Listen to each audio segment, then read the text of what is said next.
Good morning and thank you for joining us. I am Alero Edu and this is Sunrise. I'm Ayo Makede. Good morning and welcome to the program. Hope you had your cup of cocoa this morning.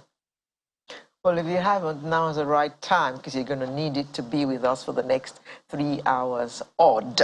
And if you don't have cocoa, you can do with cocoa. There you go. There you go. Well, as usual, very active week. Yes. And with Christmas drawing close, things are moving rather, things are moving. And of course, the main topic this week was the SARS report. Lagos SARS panel report. Okay. And that's just Lagos. That's just Lagos. Okay. Because there were many panels set up all over the country. More than 20 states. Well, I think Lagos is the only one that has submitted its report to the government. At least that's as prominent. Even though the report hasn't been released to us yet. No, the report has not been released officially. It's 11 days to the release, right? 10 days. 10 now. Okay. Yeah, right. Yesterday was 11 days. Yeah. So 10 days. Been, as you said, very active week, and so many people are saying all kinds of things already about the report. Is government going to be sincere in the release of the report? I think it's too early in the day to say, but it's just that. Hang on, did you say is government going to be sincere? So. You mean people are thinking that they're going to tamper with it before they release it to us? What's the furore about if that's not a suspicion? For instance, one of the councils to Lagos State government on the panel during the sittings of the panel was on Sunrise Daily yesterday and had quite a number of things to say. One of the questions we put to him was, look, are you going to advise government, if you could, that, this report should be discountenanced? And he said he's going to recommend, if he was asked, that he's going to recommend that some considerations, some findings, some recommendations should be jettisoned altogether. Yeah, but hang on. The panel was set up by Lagos State government for the simple reason that they want to know the truth of what happened on that day. Yep. So is it that they are prejudging, or why would they look at some of the stuff that's in the report and decide they're going to jettison? The Lagos State government has not spoken. This is just one of their staff, right? Or one of their advisors? No, consultants, as far as I'm concerned. He's just a legal consultant. Okay. Just like a counsel at the sittings, just to represent the state government. Okay. To the best of my knowledge, I don't know if he is a staff, and I don't think he is, but I don't know if he is. Okay. So right. that's on the one hand. That's his thought. So, but there is also that, and he has raised a number of issues and all of that. But at the end of the day, it is the buck stops at the table of the governor of the state. He has set up, the process of law, the due process ought to be followed, and that's what the whole thing is about. The report is nothing if government doesn't have what they call a white paper. It's in the law. I set it up. That's at least that much Mr. Femi Falana SAN made us understand. The law says when the report is ready, the white paper should be released. Should be put out, should be prepared to give government the direction of how to use the report. Okay. At least that much has been communicated to us. But when people who are speculating are looking like, look, we've had panels of inquiries for many years. What have become of them? And some reports were just shoved under the carpet. Yeah, some still gathering dust. Yeah. And some, so that's the apprehension. That's the basis upon which No, but this one is far too sensitive to be shoved under the carpet or left to gather dust. It's far too sensitive. Oh, really? Yes. Do you know how many cases of human rights abuses came before this Fourth Republic began? The Oputa panel was supposed to sit at that, to look at cases of human rights abuses under the Abacha government and under the, specifically, largely under the Abacha government, in the aftermath of the June 12 annulment of the June 12 elections and all of the issues that came up after that. As sensitive as that was, there was a sitting for so long, I don't remember how many months it sat, and then there was a report done, and then, so sensitive as that was, what happened? Oh my God. Good, so I don't like that reminder. That panel sat for about a year, so imagine how much money has been expended for that exercise. That is that. Spend all that money and just throw it in the trash? So people are just, you know, maybe people have a good reason to be apprehensive, but I think it's too early in the day. We still have 10 days. Okay. Let's, as we say on this program, let's keep our gunpowder dry. We'll just wait for the report to be released, and then we shall talk, jaw on it. Well, that's that. Well, but just to know, I've been accused, ladies and gentlemen listening to this program this morning, that the women folks say we, the men, didn't tell them it was International Men's Day yesterday, and consequently they didn't deem it fit to say Happy International Women's Day generally. And one of them is sitting next to me right now, and I've been duly accused, so which is fine. But for all the men out there who are doing a yeoman's job and all the women doing men's job, Happy International Men's Day. It was yesterday, so. Happy International Men's Day Thank to you. all our men. It's belated. We do appreciate you, and we do think about you every day. We don't have to wait for International Men's Day to think about you and to say thank you for all that you do to protect us and look after us as heads of our families. You're welcome. You're welcome. But it's late. Well, I guess amends have been made now? I don't know. It came too late. It didn't come yesterday. So... But it's taken. We're large-hearted, you know. You have 2 Mother's Days, plus International Women's Day, plus International Day of the Girl Child, all gender-based, and you are still saying you are marginalized? Anyway, I don't want to go there today. We're still celebrating International Men's Day, so.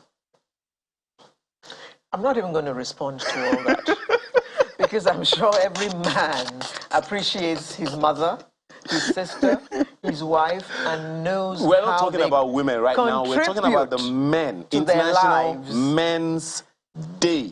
Men's Day. Men doing women's work. Men doing men's work. And doing women's work too. Come on. Men cry sometimes. We just don't show it. As the Yorubas say. In parentheses, there's nothing wrong with a man crying. In fact, the doctors say that you need to water your eyes, cry from time to time, otherwise you're going to have some problem. I can't remember what it is again. It's actually recommended that you cry sometimes and wet your eyes. So how come we are also advised to man up and that men don't cry? Who said that? Africans. Oh, forget about Africans. Men are human beings, and it is perfectly okay for a man to cry because he's a human being. I think it's a good time to say to the men folk, look, ultimately you're a human being. You will make mistakes, so own it. We are all on earth to learn by the day. And sometimes you will cry, so go ahead and cry. Those days will come, those times will come when you are unable to do the things that you think you're supposed to do as a man. You're human. You are as limited as they come, and you are as strong as they come. So accept that for yourself and move the holy on. Exactly. Exactly. Well, a little word of advice here. Social media has been replete with all kinds of strange, well, they're not really strange, all kinds of unsavory things happening, and many would say it is not because Christmas is coming. It is just because of the way Nigeria has become. That poverty is now, you know, like they say in Warri, is now tying wrapper and, you know, doing its thing. I mean, I went to the market the other day and 4 little onions were 500 naira. And you wonder, so what are people going to eat this Christmas? So I'm foreseeing that there are going to be more thieves. So when you go out, social media, for instance, carried a video of a lady who was attacked by the toll gate in Lagos, and her window was smashed and all that. And it was just by the grace of God that she was able to get away. So there are going to be more of those. So when you go out, Please be more vigilant, be more attentive, pay attention, and do not do things that will attract other people to you. Just try and be more careful. This is 4 weeks to Christmas, 4 weeks and a bit to Christmas. So all kinds of things are going to happen. Be more careful so that you can be safe. I think, especially happening in the city of Lagos, we should be a lot more conscious of the realities around us. We're not hearing this for the first time. I think some months ago we heard that on the Eco Bridge that people were robbed right there on the bridge. In the traffic. In the traffic. Yeah, from car to car. From car to car, and people couldn't move. And thankfully, that kind of died down. We haven't heard much about that. And there are those who dread using that ramp linking Ojota to the third mainland bridge. I mean, you are coming from Ibadan and you want to get down to Ikorodu Road. That's ramp. Yeah, the loop. That loop. There are those who dread those loops. There are 4 of them. There are those who dread those loops, especially in traffic, given that they could be robbed and all of that. I think it's bad enough, but just imagine what is happening in those are happening in urban Lagos. Imagine what is happening in areas of Lagos where people don't really go to, the Badagris of this world, the Ekpes of this world, the inner Ikorodus of this world, the Alimosho, the Egbeda, and all those areas. So those are realities in our faces. One can only appeal to the security agencies to step up the game, because just as you said, the Yuletide always comes with a lot of its own baggage, and we have been advised several times to be careful. But then government definitely, and all government agencies have their job cut out for them. I know that the road safety has been clamoring for, what's that word again? Ember Month campaign, speeding, and all those things. It's not just that. So prices are skyrocketing, spending power is reducing, people are hungry, and everyone wants to be like the Joneses, so to speak. These kind of things are an unfortunate reality in our faces, and we just have to do whatever we have to do, both as government and as a people, to protect ourselves and stay safe. Bum. So you are the speaker, the ayes have it. Well said. Now for the menu this morning. Oh, yes, that's one other thing that the men put on the table. Menu. Oh, the menu. Oh, yes, sorry. That men put on the table. You and this man thing this morning. Well, okay. We're going to start by looking at mass metering and the hurdles therein. Another challenge that men have to... Oh, sorry. Akwa Ibom Development Drive. That's the next item that will follow that. And then we'll look at railway workers' strike. The aftermath or the ongoing or whatever it is, more issue on that. And then we'll also step that up to how do we solve and resolve railway sector challenges. That's also going to happen. Then we'll close with a male artist today. International Men's Day. Anybody will begin to wonder if you're actually sure that you're a man. Why are you harping on the fact today? First of all, my voice gives me away. That doesn't say much. No, you mean because of Grace Jones' voice? He doesn't say anything. Well, so... So why are you carrying on about this man thing today? We don't get to celebrate men. Allow me. Yes, we do. We celebrate our husbands all the time. Oh, really? Yes. Okay. But we celebrate our mothers all the time. You still have 2 Mother's Days in the year. No, don't celebrate your mother. Okay, so it's wrong to celebrate the father. We'll be right back with the rest of the program in just a little bit.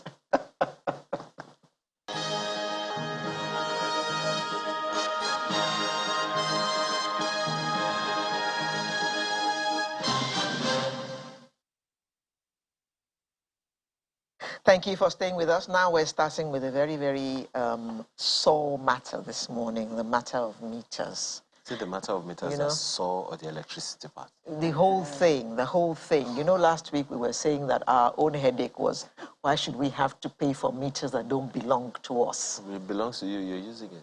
Yeah, I'm using it, but when I'm leaving the building, I don't get to take it with me. Like my former office, for instance, the place had a one-phase meter.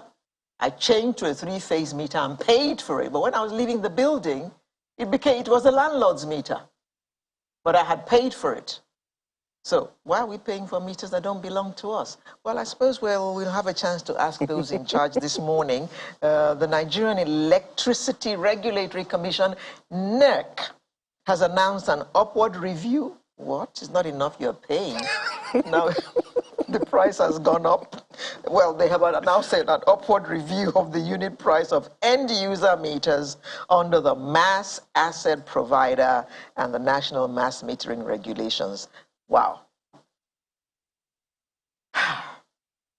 Nigerian consumers. Don't. We have all the people who are going to. The consumers. The load is getting, I mean, we're being ground into the ground. Calm down. With all the bills and everything. The solution is here. The manufacturers are here, the consumers are here, and the regulators are here. Right. The only one missing is the disco, but we'll get to that. Right. Okay. So, in Lagos with us, we have the pleasure of having Chantel Abdul, who is a meter manufacturer, and she's of Mojek Limited. Good morning. Good morning. Thank you for having me. We also have the president of the Consumer Rights Advancement Organization, Chief Adeolu Ogunbanjo. Thank you for coming. Thank you very much. It's always a pleasure to be here. And joining us from Abuja, it's my pleasure to welcome the Deputy General Manager, Consumer Affairs and Chairman of the NERC MAP Committee, Mr. Dr. Shitu Shuaibu. Good morning. Good morning. Good morning, listeners. And also there is Mr. Olabode Showumi, who's an energy expert. Good morning, and thank you for joining us this morning. Good morning. Thanks for having us. Okay. I think I will start with Dr. Shaibu. You know that question that we were talking about as we were opening? That's the one that's bothering many people. Why do we have to pay for meters that don't belong to us? And now you come out and tell us that the price has even gone up. Okay, thank you very much. Welcome again, Nigerians, to this very interesting program. And it's important that we reiterate critical elements about the Nigerian electricity sector. Electricity is quite an essential commodity. It's quite expensive, and its entirety from generation to transmission all the way to distribution is quite capital intensive. And ideally, like you said, why do you have to pay more? You pay more not because you want to pay more, but because of exigencies that are prevailing within the country presently. But for you, a typical consumer is ideally pays for everything he consumes through the bill. So really paying directly for meters is, we might say, an aberration, but a necessity in the present circumstances given the metering emergency we have. So what the regulator actually did was not to increase the price of meters, as it were, but just to reflect the realities that we're facing now in terms of foreign exchange volatility. But that's a temporary measure, given that we are having the mass metering program, which has been initiated by the federal government, and will soon enter. We have actually started the procurement process for 4 million meters, which has been subsidized by government to the distribution companies. And that would definitely, but in the meantime and in between time, we have to ensure that Nigerians still get metered. Whatever Nigerians pay out of pocket will be refunded under the meter asset providers regulation. So if you are having to voluntarily pay for meters out of pocket, you will definitely get your money refunded back to you in terms of credit as you buy electricity on a monthly basis. The notion that we actually Dr. pay for Shaibu, meters, just a second. is, Please pause. If you don't mind, okay. In order for me not to get lost, please help me understand this. On the one hand, you said it's not an increase, but it is an increase. I'm trying to understand that. And then Okay. I'd like you to help us understand how I will pay for a meter with 58,661 naira for a single phase meter, and then I'll get value of 58,661 naira back. Why don't you just give me the meter for free, and then I will buy electricity credit on the go? Well, like I said, there are the meter asset providers regulation, and the national mass metering program gives room for two ways by which a customer can get metered. The first, of course, is the initiatives by the federal government, whereby we have 4 million meters that will be distributed to all consumers, in quotes, for free. But it's not really free, because the distribution companies are really being given some soft loans by the government for these meters, which they will pay back over a period of time. The bill, your tariff, is usually based on an accumulation of all of the components of electricity, from generation to transmission to distribution, inclusive of meters. So you're actually not getting anything for free. You're actually paying for the meters when you pay for electricity on a monthly basis. The only aspect that we're talking about, the MAP part of the meter asset providers regulation, is if you go out of your way, decide that, okay, you are not interested in waiting for the meter to be installed through the national mass metering, and you pay extra. The modalities for paying you back is through your monthly credit. So because that's like paying twice for the same item. But given that we have the meters, for instance, are meant to ensure that you get value for money, you pay for that which you consume, and the issue of estimated billing, which is really the main issue that is making the metering an issue now, is completely eliminated. And more critical again to the survival of the sector is the revenue is accrued to the operator, so that we can continue having electricity. So the modalities of meters, if you choose not to avail yourself of the opportunity of paying upfront, it's voluntary. This aspect of paying is voluntary, because the federal government has issued it. Actually, we've finished the deployment of almost a million meters since October to this year under the National Mass Metering program, and another 4 million meters again are being procured by the federal government through the local meter manufacturers, to ensure that every Nigerian customer is metered, electricity customer is metered. So you will get, but in the meantime and in between time, before the mass metering, because procurement process has commenced for these meters, I'm sure with the likes of Chantel, who is sitting with you there, will be able to achieve the goal of metering all Nigerians. Before we go to the other guests, Mr. Shaibu, please, quickly,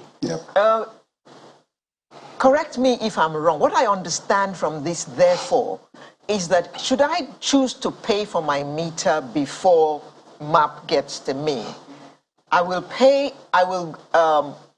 what I pay in electricity is not necessarily reflective of my consumption. There's an additional cost. Is that what you're saying? Yes, what you pay for electricity is an additional cost. So that additional cost, the Commission has made sure you will get that refund in terms of credit. So for instance, if you buy electricity for maybe 20,000 naira and you had advance money for the meter, what you will get is probably 25,000 nairas worth of electricity if 5,000 naira is the monthly refund that you are expected to get. Okay, all right. So you get that refund, okay. Unlike any other person who has a meter that's installed, either by the distribution company or through the national mass metering program. So if you decide to pay, and it's voluntary, strictly voluntary, the regulation stipulates that you don't have to pay. Okay. Mr. Showme, you are an energy expert. Would you kindly explain to us how come a building is completed by a house owner and the house owner lets the house out without a meter?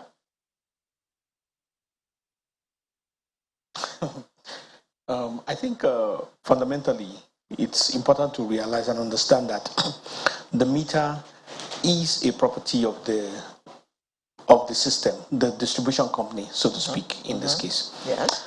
So if the distribution company does not make available a meter for the house owner, he is not in a position to get a meter that will be functional for that house. So I think that needs to be, in just the same way that the owner of the house is not at liberty to determine the rights or the authorities or the permission to build his house. So there's a system, there's an authority in place to determine that. I beg your pardon, Mr. Showme. You're trying to So say something? how come he's able Yes, to get power into the building without a meter from the distribution company? Well, that's Nigerian magic, if you are to ask me. But obviously, he's not supposed to. Thank you. I'm assuming that the source of power into that building is not by the distribution company, because technically there won't be a reason for the distribution company to energize the building without putting a meter. However, it is important to note, we're speaking to each other as Nigerians here, not necessarily trying to hold brief for anybody. There is a value chain which starts from generation to transmission to distribution and to the final consumer who consumes. There is nobody that actually is smarter than anyone. Whatever power anybody consumes, somebody pays for it. So if you have a neighbor who is actually trying to be, technically we call it smart, what happens is that he's cheating the system. And we have a system that in itself is dysfunctional. What we should know is that if the system should collapse, we'll be talking about greater difficulties. So the first thing is that within the capacity of everyone, we should first of all do the right thing. Then the second aspect is when we talk about all these price increases, the infractions that come within, those are things we now need to look at on the long run and all that. But when you have a meter or you have a neighbor that has a house that has a faulty or wrong connection, it is incumbent on somebody to let the authorities know. I think that should be put out there. Well, we're still talking about meters, definitely throughout this conversation, and I'm still a little befuddled. Maybe my brain is yet to boot. But, madam, you'll probably be able to throw some light. You're a meter manufacturer, and we've had all kinds of metering programs. MAP and this NMMP, NNMR are just two of several that we have had over time, which hasn't, up until this moment, helped us to get many homes metered, and many people really do the responsible thing about paying for electricity and all of that. From your perspective, what exactly is the challenge we are confronting here? Thank you very much, and thank you for having me on the program. It's a pleasure to be here and to address Nigerians. I'm glad you mentioned where we are. Maybe 7 years post privatization. I want to cast our glances back to where we were pre-privatization. Most Nigerians were estimated bill. There was very little pervasiveness of meters to most Nigerians.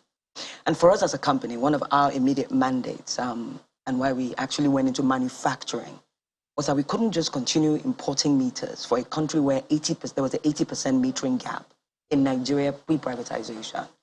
And I think a lot of people don't know that or appreciate that pre-privatization, there wasn't a pervasiveness of meters. And so we took it upon ourselves, alongside several other manufacturers in Nigeria today, right, to invest, right, in building and producing, researching, right, to find cost-effective designs, right, of electronics that could work as meters. And what is the meter? I tell everybody that a meter is simply the POS of the power sector. As the gentleman who spoke before me and Engineer Shuaibu said, everybody has invested along the chain at the very top of the chain. So from the gas provider to the generator, the generation companies, to transmission down to distribution.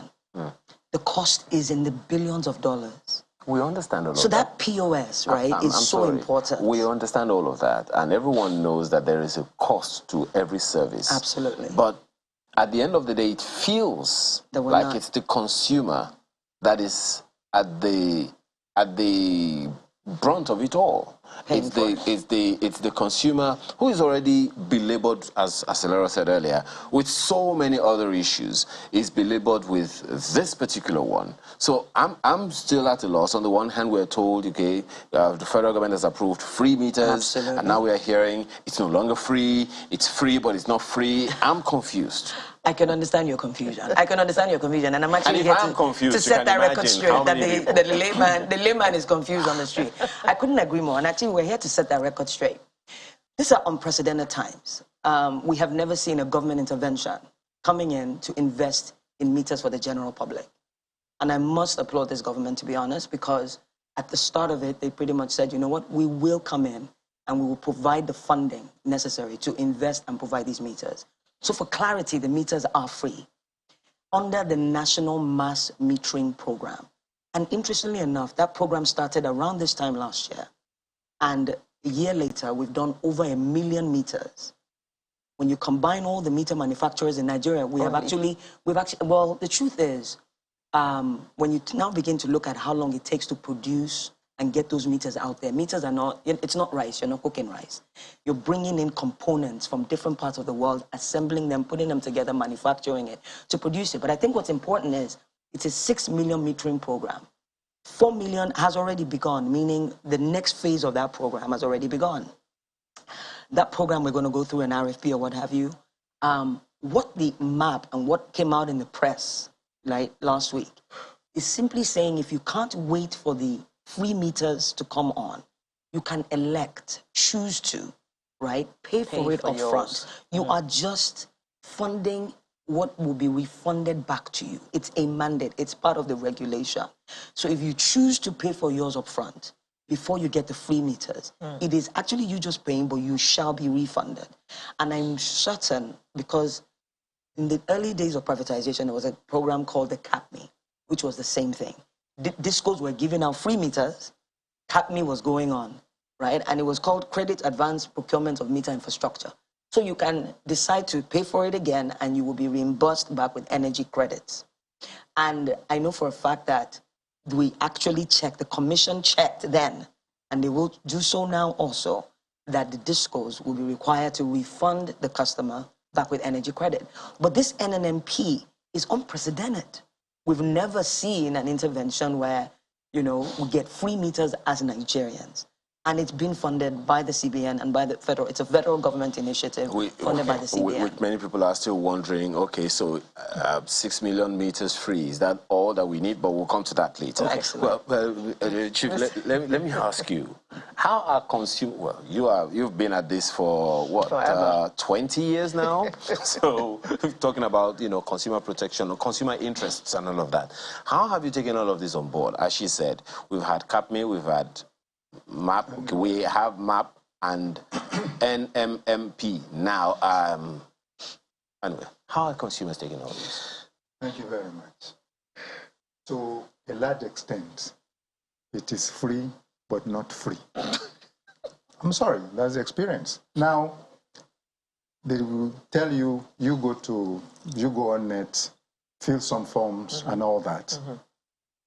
It can take forever. They would also now, their energy sales representative, that is the discos now, will now tell you, well, look, don't forget, these things, there are so many people, you know, applying for it. So we have 1 or 2 people somewhere that you are going to see and pay 5,000 naira each per meter. To get a free meter. To get a free meter. Well, they will tell you... I'm sure NERC is going to say to us, don't go to anybody and don't pay 5,000 naira to anybody.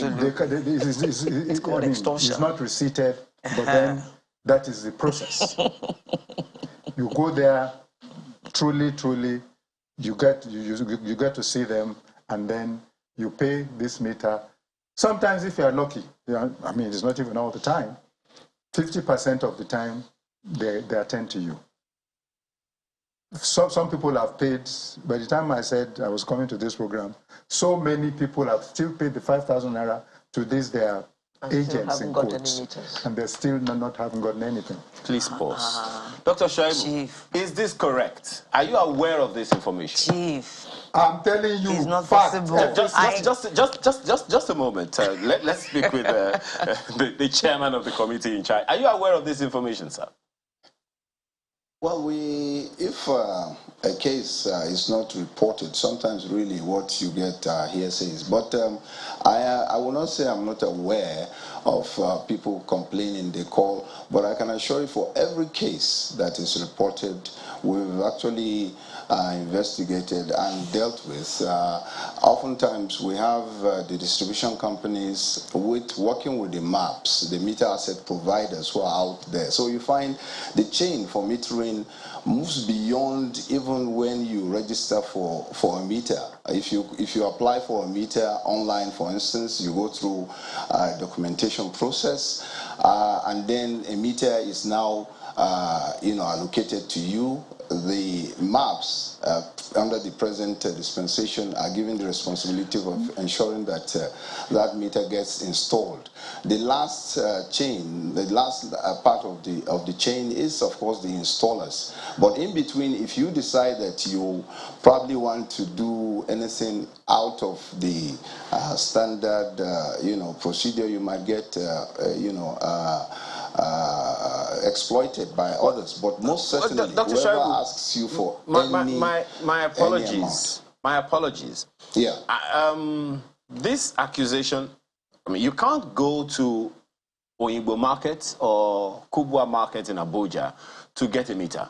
You have to go to maybe a disco or something, right? If that is if that's the case, has there been any sanction on any disco, any one of them made to be aware of this and taking on as a result, just to address it once and for all? Well, we have, for all the cases that have been reported, we've dealt with those cases, and more often than not, I'm talking about a particular disco, maybe a particular distribution company where people went to. Has there been any such specific distribution companies' offices that people had to go to? It's oftentimes not a distribution company. It's often individuals, like the chief mentioned, individuals that are usually faceless, and when you now, even sometimes, unfortunately, with the customers, you now say, okay, can we know who collected this money? Does he have any kind of identification or receipt for this extortion? All right. And oftentimes you don't get any form of, okay. But where we get, we'll deal with it. All right. Thank you for that response. Well, Chief, is it to the Oyinbo market that they go to, or Ojota, or Sapongiri market that they go to? Or where exactly did people go to these? To pay this 5,000 naira? These are disco agents who So the discos are aware? Definitely. I can tell you that. The discos are aware, and they have these people, they say, well, yes, they're the national mass metering people, program people, and then you can at least give us this money, we'll facilitate the payments. Now, it's just that we have a lot of names. I can tell you. But without the discos, they cannot work.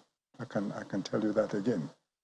Beyond that is the fact that when you even now have paid these people, what about the bill that has been there before?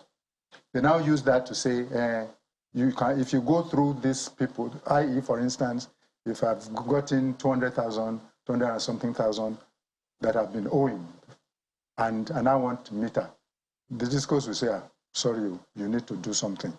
You either pay the total thing off, or pay half, or, sorry, they won't give you meter.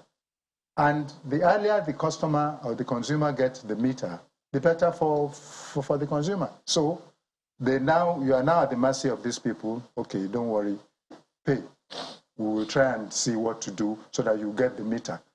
Even then, they will now tell you, yes, we'll factor in all those old bills into it. Well, don't worry, we can help you to, slice it into half. Is that possible? There are a lot of things going on. Can I address this? Yes, please. Go ahead. We're on the field. My dear Chief. We are on the field. My dear Chief. We're on the field. I can promise you, and this is what I want you to do as the advocate of the consumer protection. There's a campaign that we're trying to lead as Meter Manufacturers Association in Nigeria. Please stop supporting extortioners. You're being extorted. Nothing about the regulation says you should pay anyone 5,000 naira. It's just like when we Nigerians were willing to pay someone to fast track a visa process or something like that. Yeah. The embassy tells you do not pay anyone, but you still do it anyway. You are not to pay anybody. 5,000, 10,000, whatever it is that they ask you. My phone goes off the hook all the time. Someone has called. Oh, I paid this person.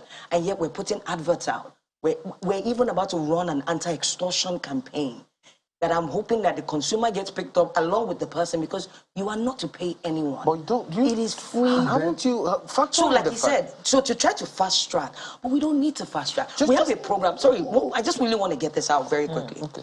We have a program. I feel like we have a thankless job. We do our best with all the limitations in Nigeria and the challenges at times, the infrastructure issues that we have, to get these meters out to Nigerians. But most people try to find their way, wriggle it through, thinking we have something called the mobile map, which goes into a community. If the community has 2,000 people or 5,000 people, in 2 days you get metered. Nobody talks about that. We need more publicity around that, meaning we want to be able to go in. Let's get your house ready for a meter. There's something called a meterable house. Chief has not talked about the fact that the wires in his house are mixed. And that maybe some of the consumers have also paid certain people to do wrong connections and wrong wirings also. So we have to clear all that. It's called cobwebs, clearing all that cobweb, getting the house ready first. And then most people will then say, my house is a single phase meter. Whereas when you actually do the survey and you evaluate it, he has a block business at the back of his house that actually uses electricity. Exactly, that uses 3 times as much power than the meter. So when he puts the meter there and you put a single phase there, it blows up, causes fire or an issue. So to prevent all of that, we must survey. Let's go in there, make sure that you're putting the right meter and you're not overloading, or you're not supposed to pay anyone. Do you know how many calls we get? I got a call from a friend recently saying to me, someone offered to bypass the meter for them. Oh, God. And they paid. This is not the poor. This is what former Minister of that we face in the sector. Mr. Fashola said that's what they call electricity theft. But you see, Chief spoke to the fact that some of these people, perpetrating these heinous activities, they are agents of discos, not necessarily of meter manufacturers. Okay. Unfortunately, as I said at the beginning, we don't have a representative of any disco here. So maybe there is a basis for what he's saying, because they are agents of the discos, and you don't, as meter manufacturers, you do not interface with the consumers directly. You have to do that yourself. So a meter asset provider, right? There's a distinction in the two. Now, again, if you talk to the ambassador or the consulate chief, he will tell you, and you said, if you know what I did to get to this interview, I paid 300,000. He will tell you why. Who asked you to? They are unlicensed. I can tell you that a disco will have no reason to want to pay someone when they have meter asset providers. Officially. Officially, meter asset providers. Meter asset providers are pretty much supposed to be assisting the disco with this behemoth task of getting meters out to Nigerians. Who owns the meters? So who owns the meters? The meter is owned by the utility, because remember, it's the POS for the service. The utility, the disco. The disco, absolutely. So the meter, so the disco owns that device, that POS called the meter. Now think about it. If you owned your POS, you don't go to the restaurant and say, "Here's my own POS." Right? The merchant gives you the POS and then you pay. That is why if you leave your building, you must, leave the meter there. However, he must, and the distribution company must refund you. He must refund you, and you have the right to go to NERC, or better still, even many of these forums to show that you've not been refunded. But I'm well aware, right, because it's part of what we must do, is that the recalculation, that the energy credit must be given back to the end user. Okay. But then let there be a regulation by the Nigerian Electricity Regulatory Commission, NERC, that whether you are owing or not, you see, that is the confusion. Yeah. Whether you are owing or not, you're entitled to a free meter. Okay. Well, Mr. Show-me, you've listened to all sides, and one of the issues clearly that we have seen in all of this is that there's a sneaky activity of corruption going around somehow that either the authorities are aware of or are not aware of. And where they are aware of these corrupt activities by unlicensed and unregulated agents who have just seen opportunities, they just get in there and they are either caught or not caught. But ultimately, you've heard Chief Gumba just say, some of these activities are well known to the discos. How they get around it, that's another thing altogether. What do you see in all these? Okay, thank you. I mean, there are corrupt practices in every industry, in every nation. However, some of the allegations, which may be true, needs to have some substance. When you say these corrupt practices are known to the discos, the first thing, if you were to go to a court of law or to any arbiter, so to speak, will be, what are the evidences? Simply because somebody is an agent of the disco does not authorize him to do something illegal. And we need to change our culture. And there's a culture that is prevalent where we tend to encourage illegality. Like the lady said, somebody wants to get a visa, he wants to fast track or shortcut. Somebody wants to buy petrol at the filling station, there's a queue, he wants to shortcut it. So once you have that culture that tries to boycott what is normal, you are likely to find yourself being on the short end of the stick. So it is incumbent upon anyone that makes a payment for a meter to ensure that he has evidence of that payment, whether it is by a receipt and all that. It is based on that if there are any issues, the processes that have been set up can now work. There's a process that has been set up by NEC, which is as old as the time of the regulation itself. People don't engage that system. There's a process that is available even within the courts of law, because some of these things are actually criminal activities. People don't engage the system. And also, when you don't engage the system, when you are part of the corruption that is killing the system, on what basis and on what authority can you say that the system is corrupt? Mr. Show-me, while I agree with you to a lot, my apologies for butting in, but while I agree with you to a large extent, you started the other time by saying this is Nigeria. So let's be real about Nigeria. With the poverty figures, unemployment figures, and all of the challenges that people are having to compel the system to work for them, isn't that a little too much of a burden for them to bear? So if the system is supposed to work seamlessly, without rancor, without any issues, why should anyone have to compel himself or compel the system to work for it when the system is rigged to work? Okay, so first of all, when we talk system, let's talk basics now. The most important component of every system is the culture within the system, in which case it is the people. First of all, in the power sector in Nigeria, we came from a culture where power was a social service. And we moved from a social service to an economic service. So there is still a mental psyche within Nigerians where they expect power to be free. So that's first a psychological problem. The other part of it, when you talk about you expecting the system to work and all that, Nigerians are bedeviled with so many issues. Yes. But the system that is not working is also Nigerians. It is not machines. It is not rules and regulations. It is the people that are enforcing the rules and regulations. So when we talk about the system not working, it is us. So at the root of this very thing is a need for a mind shift, a culture change. And culture defeats strategy. That's a management maxim. So whatever strategy we are going to have to improve the power sector, if we don't change the culture of the people, if we don't change the thinking, the very ethos of how Nigerians engage, we will all always collapse. Okay. So it is incumbent upon everyone that they do the right thing. It doesn't matter who is hurt or how people feel. Because until we start to do the right things, irrespective of how people feel, we will always have something to complain. If you ask the generation company, it will tell you about how they are being owed. If you ask the transmission company, they will tell you about issues in the system. Well, if you talk about the distribution companies that you mentioned, cheated. If you talk to the consumer, they will give you their issues. Everyone if you talk has to the issues. regulator, Yes, you're correct, Mr. Shomi. So but you see, at the end of the day, one of the issues that has arisen before now, which necessitated the CAPMEs of this world, the MAPs of this world, and NMMPs of this world, is because the discos were, as we have all agreed here, supposed to provide a mechanism through which there will be no theft. I mean, through which people pay for service. That is, provide them meters. Without the meters, people cannot pay for service. So provide the meters.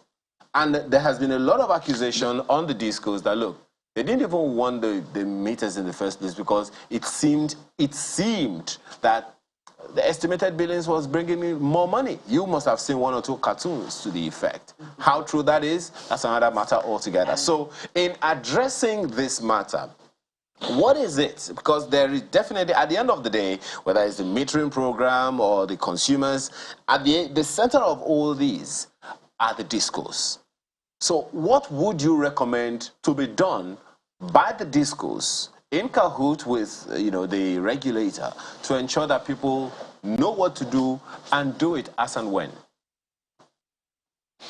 Okay, I think when you look at the targets, the basis for which the privatization took place, there's something called the ATC and C losses, aggregate technical, collection, commercial losses. And within the collection losses, there were targets that were set for each disco. I think it is incumbent upon Nigerians, first of all of us, and on the regulator that we put a pressure on them to ensure that they meet the targets that were put there. The discos are not perfect. They are not angels. But so are the rest of us. But the point is, when it comes to this metering business, you just need to put a little more pressure on them. You need to set targets for them and ensure that they meet those targets. And then we ourselves in the process should not keep killing the system, because the system itself has its own myriad of issues. So there is no magic wand to it. There is no almighty formula to it. They are going to do simple things. They are going to do it consistently. They are going to be monitored doing it, and with time they will meet those targets. In terms of monitoring, any magic, in terms of the monitoring that you talked about, let me ask Dr. Shaibu, because you talked about Mr. Shomi, you talked about some activities in the discos, the community, and the things that people need to know and compel. But ultimately, if the information is not out for people to know, they cannot take advantage of them, and they cannot, do the needful. You've heard Dr. Shaibu, Madam Abdul here, and Chief Ogumba just say that there is a lot on the hands of the consumers to know, but the information to the consumers is relatively scarce. Scanty. Putting out that word, that's word that I think would be a responsibility for NERC. Absolutely, and the NRC, of course, is not sitting on its oars, resting on its oars in terms of stakeholder engagement. Even as we speak, there is a national stakeholder engagement going on with respect to even the issue of the national mass metering and NMMP regulation. We just finished one in Kano.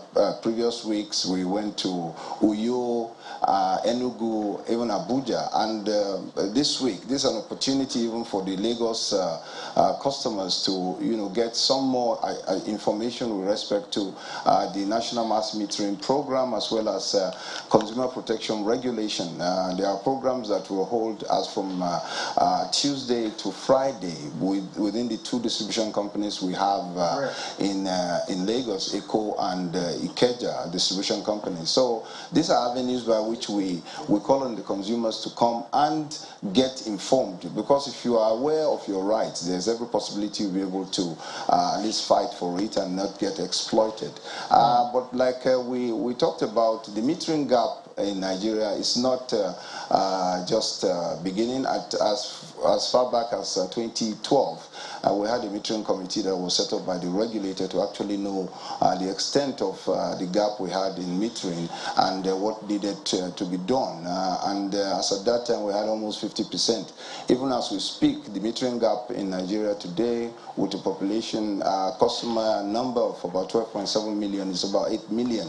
The national mass metering is covering the substantial part of it. It's actually, the national mass metering program is a three-phase program. The first is phase 0, which we've spoken about, 1 million meters that's been literally deployed to all the distribution companies. The phase 1 of it, which has commenced in terms of procurement and getting the local manufacturers to be involved, will cover another 4 million, while at the same time being augmented by the meter asset providers who would get meters from other sources, and the distribution company itself directly involved in joint venture arrangements with whoever is able to come together and they work, and on their own too, they are equally self-financing.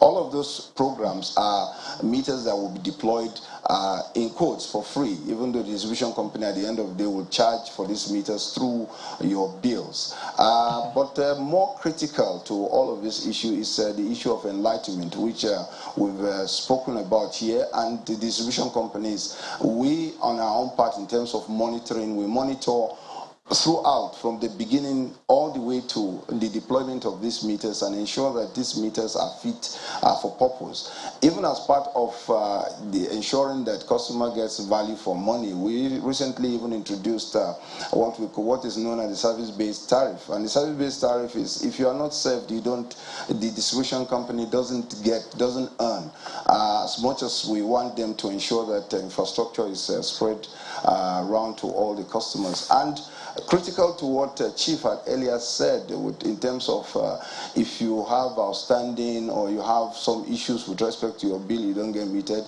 the regulations stipulate, and we have orders and directives to the distribution company that under no circumstance must they prevent a customer from getting metered simply because he has an outstanding bill. We have modalities and specific rules on governing how you deal with your outstanding bills, even in the regime of estimated bill, before you get metered. So all of those issues have been addressed one way or the other, and what we implore on Nigerians is, when you have issues, please go through our redress mechanism. It is out there too. It's a three-pronged redress mechanism whereby you go to the customer complaints unit, make your complaint. If you are not satisfied, we have about 36 forum offices throughout the Dr. Federation. Shaibu, if you could see, yes, please. My apologies, if you could see Chief Ogubanjo, he is vehemently disagreeing with some of the things that you have said, so you want to quickly resume. Okay.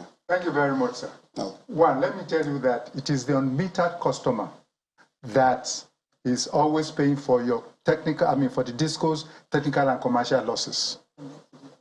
Because once it is metered, once any customer is metered, he cannot pay for any technical loss or any commercial loss. Now, that is why we believe as consumers that the DISCOs never will want you to get a prepaid meter.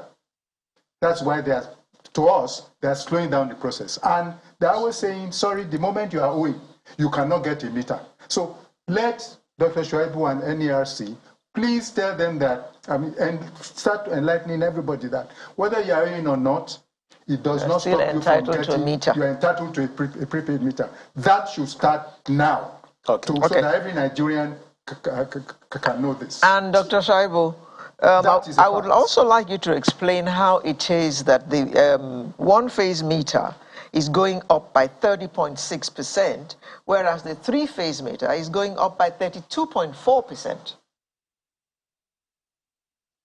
Well, the going up issues are, I think, basically related to trends in forex, and like we said, the emphasis is not really the price, because when we have the national mass mutual procurement process concluded, what happens is that the price that's thrown up from the procurement process will moderate whatever price is, because the regulation stipulates that the actual price that will be charged either by the maps or given to the discos as part of their revenue requirement would be a function of what the procurement process throws up. And since we're having a volume procurement process that will bring out procurement of 4 million meters, we should get a reduction. But for computational issues, of course, we cannot be too certain. And the rates for the volatility of forex and inflationary trends are things that we just have to live with. Okay. So there is no comparison. A single-phase meter and a three-phase meter virtually do the same thing. The only difference is that a single-phase meter has limitations in terms of load, but they are all having the same components inbuilt. It's just that one can carry more load than the other. Okay, thank you. Thank you, Doctor. So that's basically what Thank it is. you. Thank you. Chantel is dying to say something. Please. You said something amazing at the start of the show. You said that you went to the market and just 4 little onions were 500 naira. 500 naira. Yeah. Let me buttress that. A bag of rice today that used to be 20,000. The local is 36,000. The imported is 40,000. Let's talk about sugar. Let's talk about gas. Everything has gone up 100%. Please don't talk about gas. Why? We'll go about gas. You just bought one recently. You just bought one recently, right? Please don't go. 10,200. Just don't talk about gas. No, let's call a spade and deal with what we face in our country. As a Nigeria, as a nation, and we do not produce much in country. A lot of what we use or consume as a nation is imported. And one of the policies... A sad fact, madam. Exactly. And one of the policies... The reason why... One of the policies... People feel that, look, if you give us electricity, we'll be able to produce more in country. Absolutely. And that is what we're working towards. But the truth of the matter is this. So as a policy, one of the things I appreciate about what the government is doing today is that Nigerians are being supported. So the CBN is encouraging manufacturers. These meters could have been produced in China, and you get your meters yesterday, right? But how do you create jobs for the average Nigerian chief to make sure that your consumer, the same person can be employed to install the meters, can be employed to assemble the meters, can be, for all of these things so that Nigerians can have the money to pay for the electricity that we do have to consume? Because we could give it to Asia, and Asia would produce it, and they would make money, and that money would go to Asia. But we need to keep that in country. Okay? Now, but let's really address what's going on globally. Post-COVID, there has been a glut, right, in production globally. So even in the US is experiencing inflation like they've never done over the past 30 years, right? There's a supply chain glut also going on. So there are macroeconomic issues, so much so that it affects, I'm thinking, but onion is grown in Nigeria.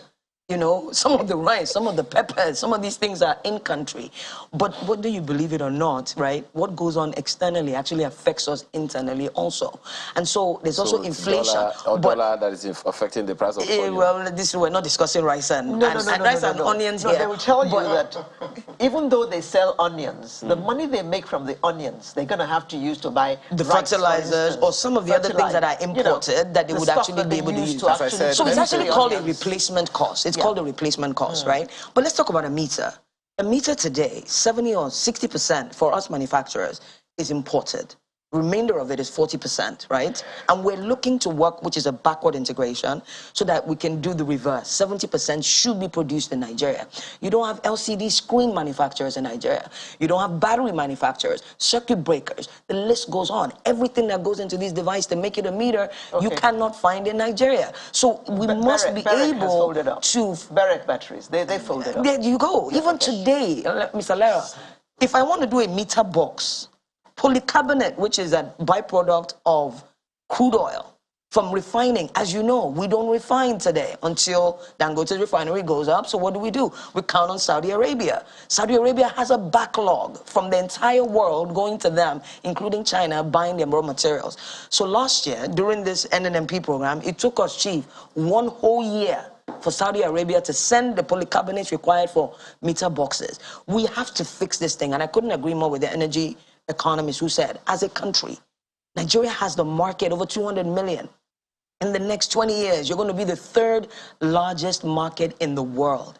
We need to begin to empower ourselves. Let's begin to produce these things in Nigeria so that as best as we can, like China does, to compete with other developed economies, we can keep our prices as low as possible. But I want to also address something. Chief Okubanjo, please, when it also comes to, so you know that we've done over 3 million meters between, you know, the MAP, the NNMP, and even some of the financing that was done.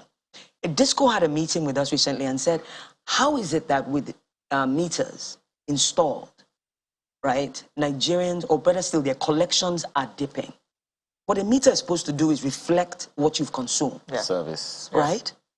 And I think we must address this. It's not doing so. So what you now do is that, what consumers do is that they avoid the meter altogether.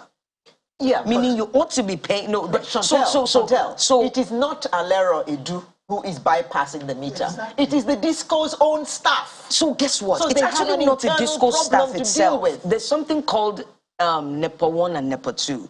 There are lots of technicians that go out there and say, you know what, Oga, I fit help you bypass this meter. All you fit do is pay for so and so. And I think, like we said earlier, why do we, you know, why are we drawn to such things so much? Because for as long as we cannot pay that bill, right, everybody up the chain will be disenfranchised and will not even want to continue. We just flare the gas. It's cheaper for me to flare the gas than for us to say, you know what, let's turn it towards generation, let's transmit it and let's distribute it. Well, Chief Ogunbanjo, the Aleros of this world have been, they are the ones that are guilty. Of what? Very true. Very true. You'll be surprised that the rich are the ones are the ones bypassing. Everyone is saying, look, I mean, you've heard Mr. Showmi talk about cultural, you know, attitudes and all those things, and how that we need to find a way, at least to own the process in order to make it work. Okay, it's not, definitely not, I mean, not Alero in person, because she can even buy 10, you know, of those meters and give to me. But, you know, but there are many who personally cannot afford these things, and consequently, just as you said, they will just get someone to try to circumvent the system. Yeah. Yeah. How do we begin to get ahead of that? Because if, as she said, we do not make it work, we're only paying it forward. Absolutely. NEPA knows these people. NEPA? Sorry. Oh, okay. I just wanted to know that. No, I understand. They're still called NEPA. At least we've stopped calling them ECN. So the discos know these people, and let them also engage some people as monitoring and supervision people. Surveillance people, so that they will know these things. Anytime they come, bring their ladder and all that to come and cut lights, let them also supervise at that point in time. They will know who and who. There is no way you want to prevent a disco staff not to come into your compound. Yeah. So it is we are not the consumer is not to monitor for them. They are to engage monitoring people, since they have, for instance, X amount of technical or commercial loss. Okay. So they are to ensure that they engage some staff to now fish the terrible consumers out and bring them to book. Okay. Well, we Dr. must start Shaibu. winding down now. Yes, certainly. Dr. Shaibu, I wanted to ask you this before we go away. You've talked about an 8 million meter gap that we have now, and the federal government is championing 6 million for now. Is that all the meters that we need in Nigeria? There are, as you said, 200 million people or thereabout, and all we need is just 8 million meters?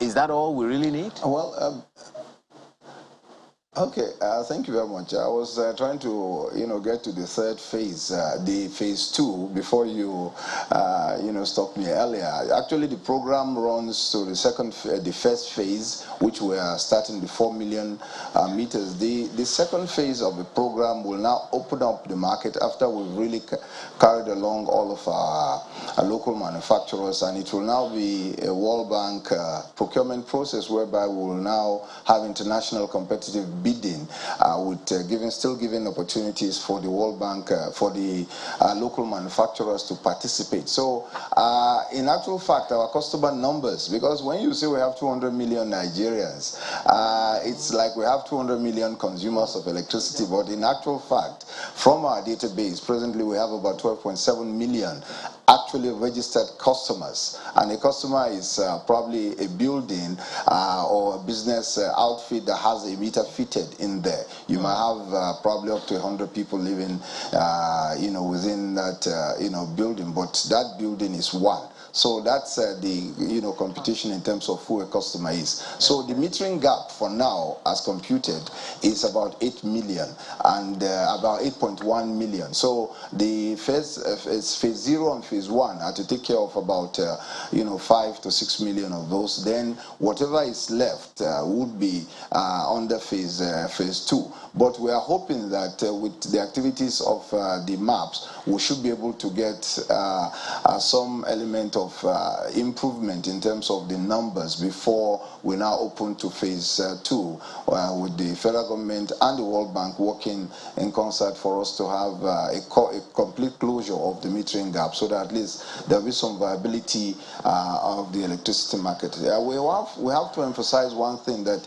if there is no return on investment, which, like Chantel mentioned earlier, the meter being the POS of the sector will definitely not be viable for others to bring in additional generation. Okay. And with respect to bypass, for those who are engaged in the activity of stealing electricity, we have rules, very stringent rules. If you bypass a single phase meter, of course, you pay as much as 100,000 single and 3 phase meters. And if you bypass an MD meter, you pay almost times 2 of what you are billing, in addition to all other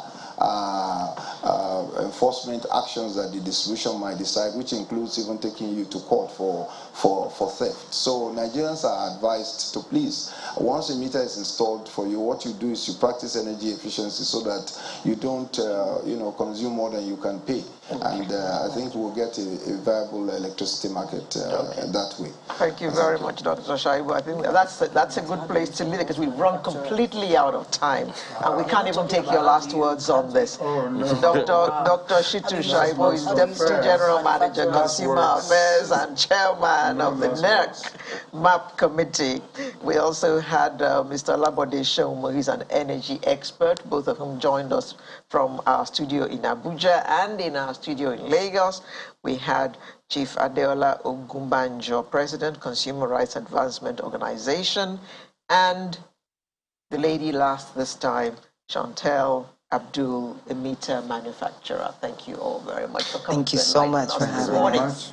I hope that we have enlightened the consumer on this, and they know exactly what they do and what to do, and they have learned not to bypass their meters because the penalties are rather stiff. And you're also aware that you have free meters that are not to free. everybody. That are free. Sunrise will return in just a moment. Do stay with us.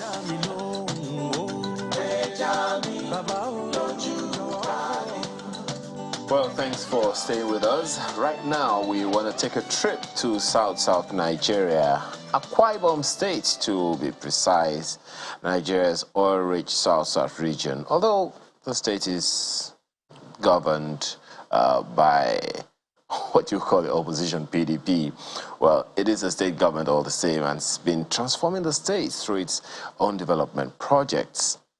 We have the executive, well, the governor, the head of the executive arm of government in Akwa Ibom State, the governor of the state, Udom Gabriel Emmanuel, joined us this morning for a conversation. Thanks for joining us this morning, Your Excellency. Thank you for joining us. Thank you. Can you hear me well? Yes, we can hear Clearly. you very well. I'd like to start with the latest thing that I saw on the screen that you took part in, which is the National Peace Movement. Or please educate us what necessitated that in the first place. Sorry, can you come again? I couldn't hear the question well. Okay, I said there's this program that just took place in Akwa Ibom yesterday. Yes, the Correct. Peace Movement. Please Correct. educate us what necessitated that in the first place. Well, let me first of all appreciate God for first of all making that yesterday successful. But let me say, you said what actually brought about that is that, you see, as a leader, you must drive a particular narrative to your people. We are trying to drive the narrative of peace, of a peaceful state, peace-loving people, people who live in unity, in brotherhood, and trying to drive the narrative that without peace, there can be progress, there can be development. We cannot achieve what we want to achieve without peace. So that was exactly what we were trying to drive into the whole world yesterday. And if you listen to the message of yesterday, we are not only trying to say peace only in Akwa Ibom. We are trying to say there must be peace in Nigeria and then the world at large for people to achieve the purpose. So the essence of launching the peace maintenance movement of yesterday was to say that this is what we stand for as a people. That as a people in Akwa Ibom, we stand for peace, we stand for love, we stand for unity, we stand for brotherhood.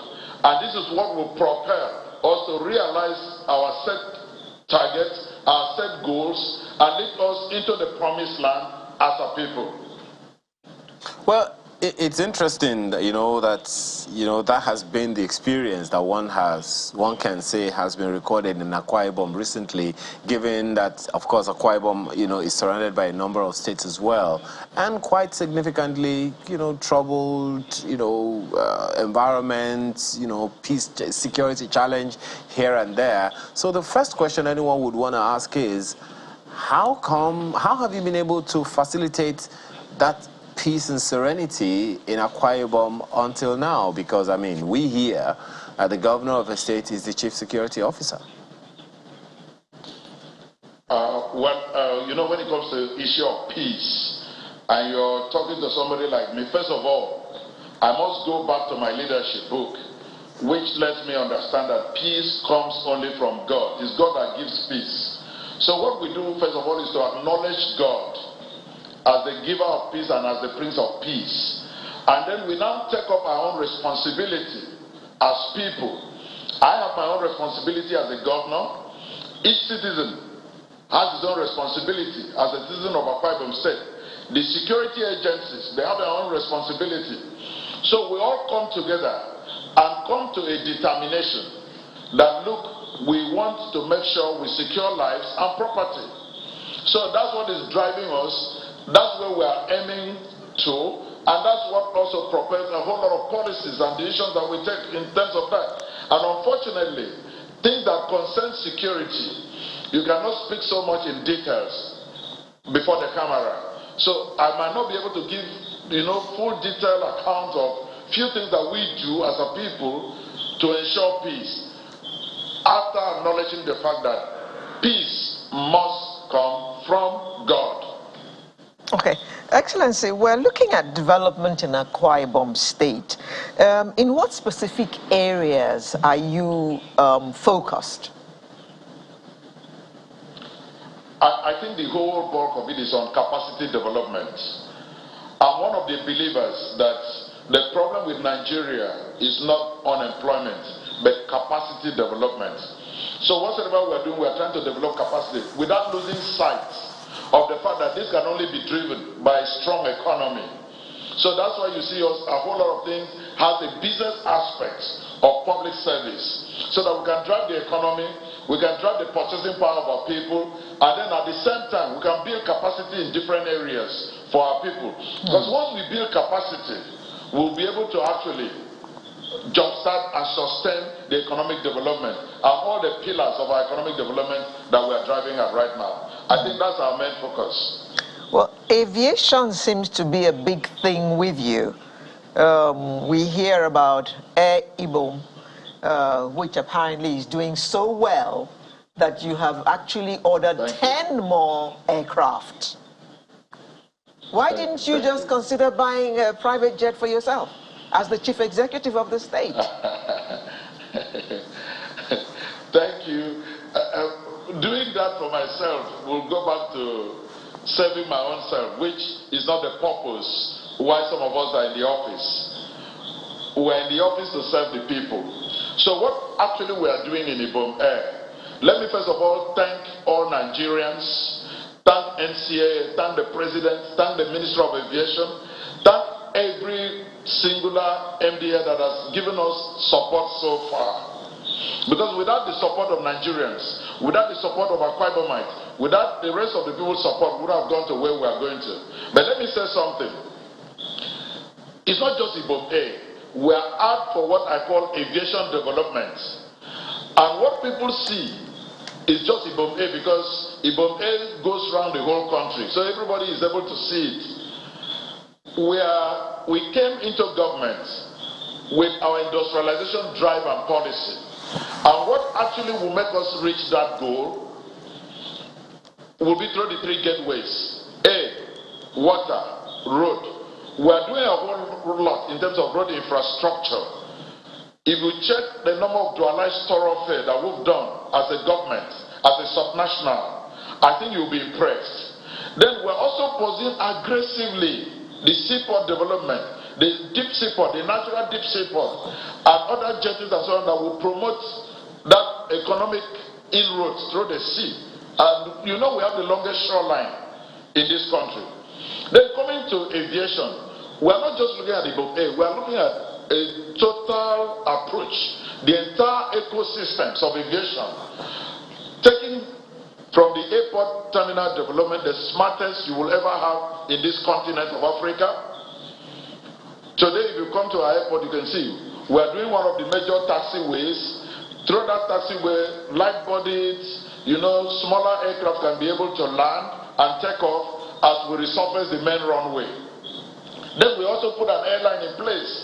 We are also working on cargo to also put that. Then if you also, by first quarter of next year, latest by May next year, we'll be able to commission our maintenance, repair, and overhaul hangar.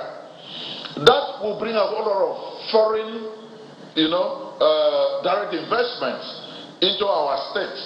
And will also enable us earn some foreign currencies to hedge against fluctuation in exchange rates to be able to meet our obligations. All these are revenue generating economic drive that we are putting in place.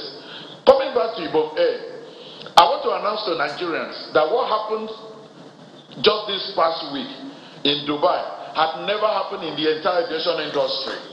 Where a subnational, get me right, a subnational is able to sit with a major aircraft manufacturer like Airbus and sign an agreement for delivery of brand new A220-300 series. I think it's unprecedented. At the air show, you will only see national governments coming for negotiation. On the entire planet, we were the only subnational who were at the negotiation table with the aircraft manufacturers signing brand new deliveries in the nearest future so that we can beef up what we are having in our fleet. It's also good to know that while we are waiting for the manufacturing of those new ones, we'll bridge the gap. Like this Christmas season, because of the Christmas rush, we are likely going to bring in one CRJ 900 by first week in December so that we can meet the Christmas rush. While we are waiting next year, we are going to also bridge the gap by bringing in at least dry lease 2 more A220-300 series in order to also meet our customers' demand. A lot of people get confused. People don't know that aircraft purchasing does not mean cash payment. On this program in channels, I took time to explain that there's a difference between cash and money.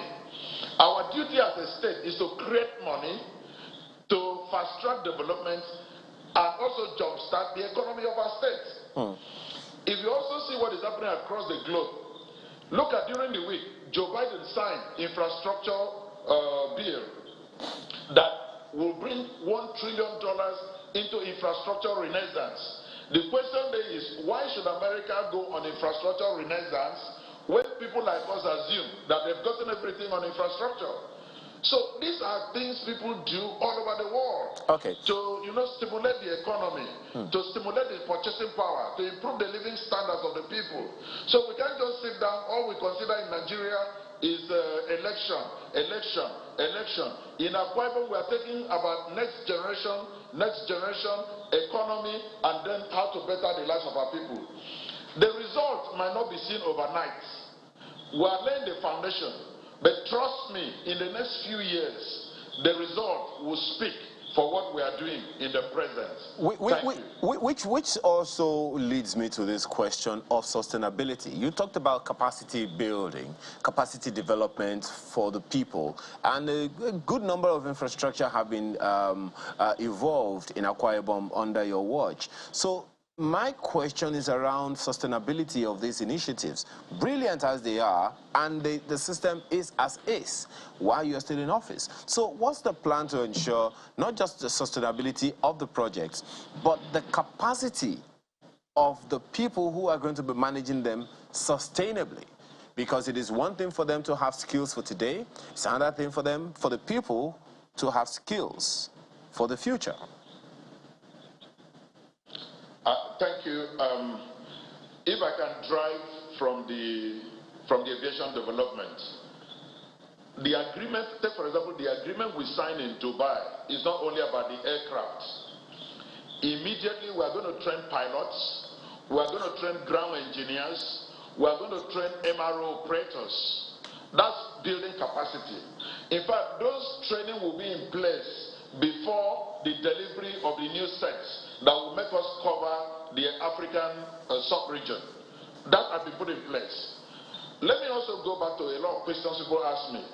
Take, for example, when we set up the smart 21-story building, people ask the same question you're asking. I said, no, we have to return the people who design, people who build, and the engineering consultants of the building to also train our locals and also transfer skills so that even when they leave, we can still maintain a whole lot of this.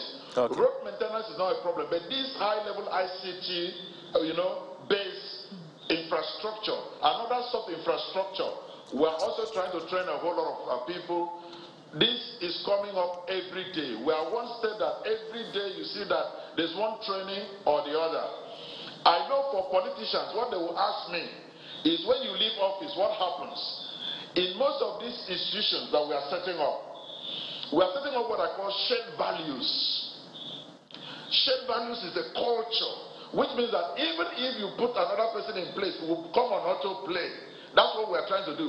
So that a whole lot of things they do. Take, for example, in Ibom Air, the customer service standards we are setting up there will become a culture. So anybody who comes, who tries to take people out of that culture, trust me, people will resist. The worst you can see that a lot of people will tell you, okay, we are doing normal if you must change our culture. So we are driving this from what I call the 7 S's of management.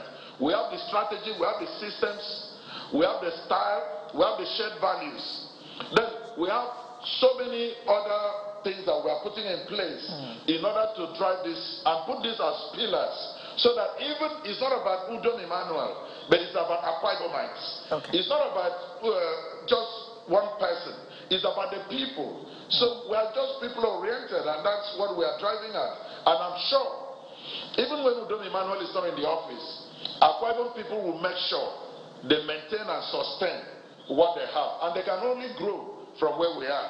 I don't see us going backward. I can only see us going forward as a state, because a solid foundation is being laid.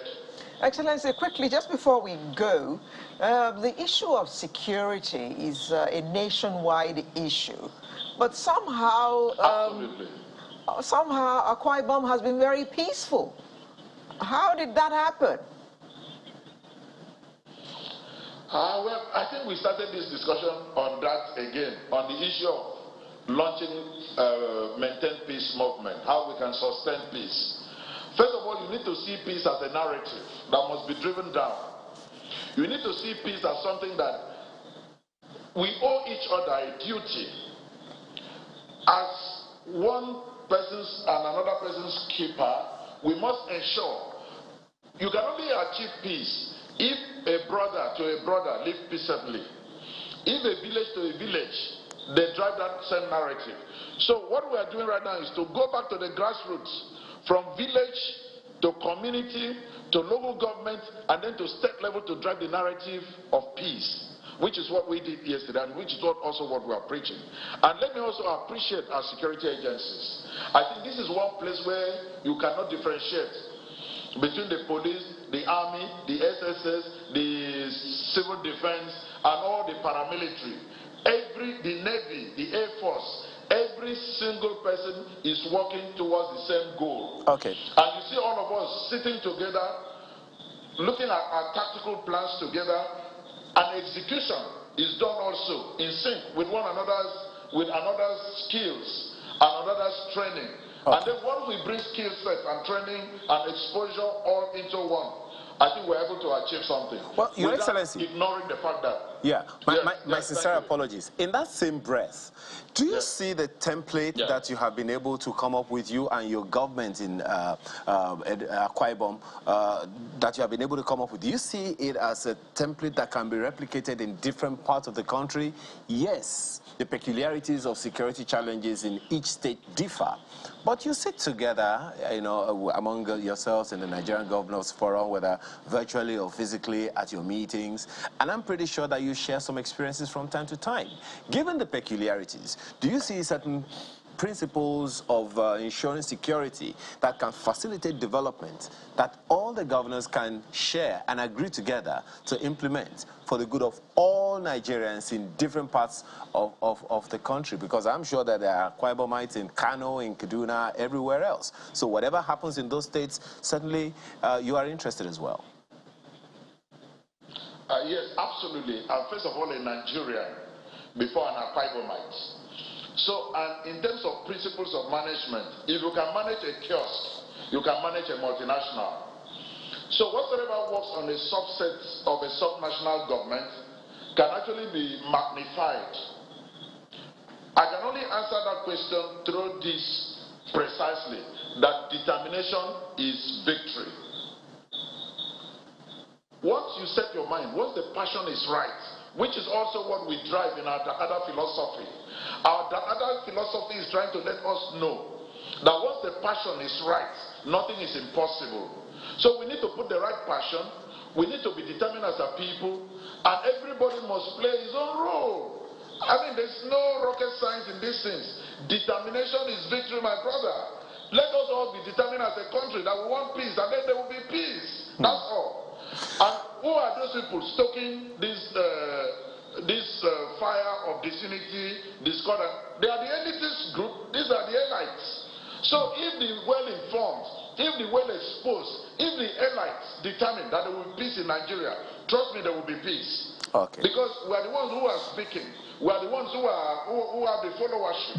So if we all go back to our followership and preach peace as a country, I think we will do it. While everybody stands to support the military, the paramilitary, and all other agencies that are working towards the same purpose. Okay. And there must also be sincerity of purpose in what we do.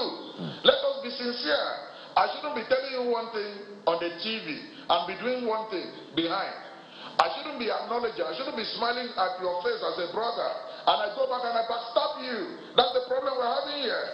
We are so much interested in running down one another. If we are sincere, I'm sure we can achieve whatever we want to achieve. Your Excellency, Governor Udom Emmanuel of Akwa Ibom State, thank you so much for your perspectives this morning, and we can only wish you the best at all times. Thank you so much. Thank you. I really appreciate it. Yeah, so Sunrise continues after now. Please stay with us.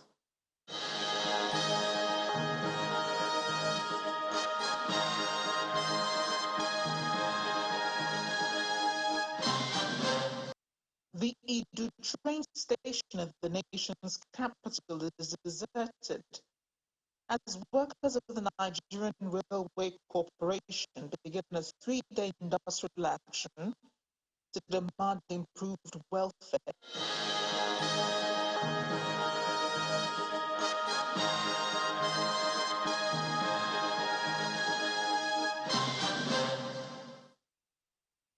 I do apologize for the technical issue we had on that. The report was supposed to give a general background to what we're about to discuss now, which is the railway workers' strike. Well, you'll be glad to know that the strike was suspended. Please note the word suspended. It was yesterday. It was supposed to have run for 3 days, but it only went on for 1 day. So what happened? And what was the cause of the strike in the first place? So these are some of the questions we're going to ask our panel this morning, and the panel is made up of Comrade Aliyu May Nasara, who is President, Senior Staff Association, Nigeria Railway Branch. Thank you for joining us this morning. Thank you, ma'am. And he has come along with Comrade Innocent Ajiji, who is President General, Nigerian Union of Railway Workers. Good morning. Good morning. Good morning, viewers. Well, the Secretary General of the Union of Railway Workers is also with us in the person of Mr. Segun Esson. Good morning. Good morning, madam. Thank you very much for joining us. Now, let me begin with Comrade Ajiji. What was the problem? Why did you all call a strike and down tools? Thank you very much. We have made it clear time without number to Nigerians on the situation railway workers found themselves, because railway workers happen to fall under those that collects the minimum wage of 30,000 naira. That is under COMS salary structure. And no allowances, nothing is attached to that 30,000 naira. So by the time a grade level, the people that are between level 4 and 6, by the time they are paid 30,000 naira, deductions of federal housing contribution will be made, deduction of union dues will be made, tax deduction will be made, contributory pension scheme deduction will be made. At the end of it all, the railway worker takes home 26,000 naira as his take-home salary. We are not saying this to buy sympathy of Nigerians. We are not saying this to exaggerate. But that's exactly the situation a railway worker found himself. With rice at 36,000 naira a bag. Yes. Okay, Comrade Menasara. For local rice, yes. Yes, local rice, which is the one we're supposed to be eating. So, Comrade, you called off the strike yesterday, which presupposes that you had discussions with the powers that be, and discussions got to a satisfactory level. Yeah. Are those assumptions correct? Yeah. So correct. where are you now with the discussions that made you call off the strike? Yeah, thank you very much. I think there is a lot of consultation, a lot of meetings that have taken place between even the board of Nigerian Railway Corporations and equally the Ministry of Transport and the Nigerian Railway Corporation Management. We met yesterday. It was a successful meeting, I can say, because we have even started since day before yesterday, up to 1 o'clock in the midnight, consultation on how they are going to engage us for a meeting, in which we agree that we are going to meet. We met with the board, and they give us their assurance that they are not aware of all this thing that is happening. Rather, they are aware of the salary because they have been discussing in their board meeting the issue of salary. But there are some certain things that we equally made it clear to them for them to know, in which I believe they were shocked when they heard about it on that day. That was yesterday morning.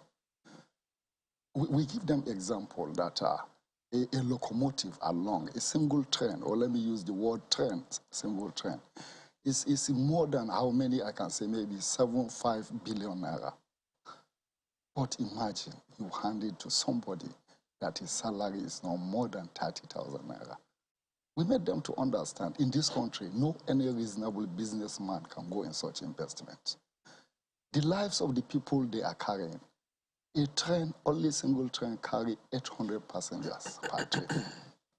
The local driver that is driving this thing, you have not insured his life, but you went ahead and insured the lives of even the locomotives and the rolling stock, which is not fair. An incident happened along Abuja, Kaduna, in which I believe you are all aware.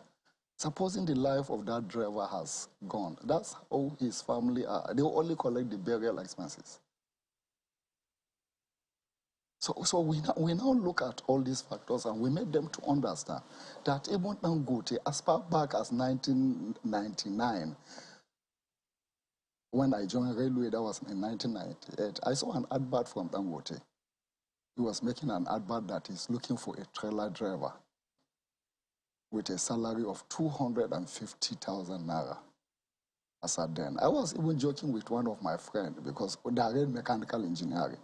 I was joking with one of my friends. I said, can't you go apply for this position? Is it not better than this job we are doing?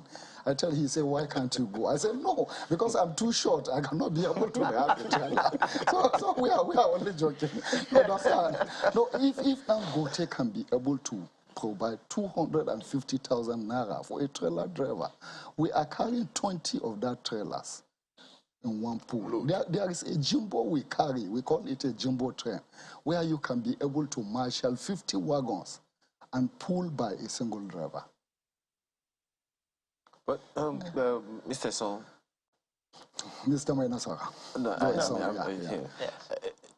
Are these facts, were they lost on management? Were they lost on the ministry? Is it that they weren't aware of all these challenges? They didn't factor all these things into the whole business module of running the railway? Well, thank you very much for that question. We are not going to believe that the management of the corporation is not aware of all what we have just enumerated. Because the head of the management of the Nigerian Railway is a man made by Nigerian Railway, in Nigerian Railway. What I mean by that is he went through the ranks. He went through from the scratch, you understand, and till he got to where he is. He was chief mechanical engineer, he was assistant director, he was RDM, he was deputy directors, he was director mechanical, and finally became the MD. So he knows it all. But the aspect of which we cannot actually say about is the extent of the information he must have given the minister on the railway as concerned the welfare of the workers.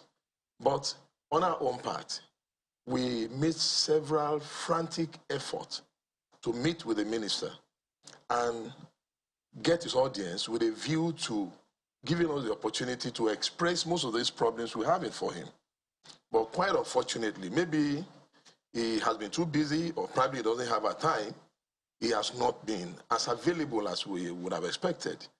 And I think I should equally have to mention here that the first and initial time that he had a meeting with the Nigerian railway workers was around 2016 when he came in, to the saddle as the Honorable Minister of Transport.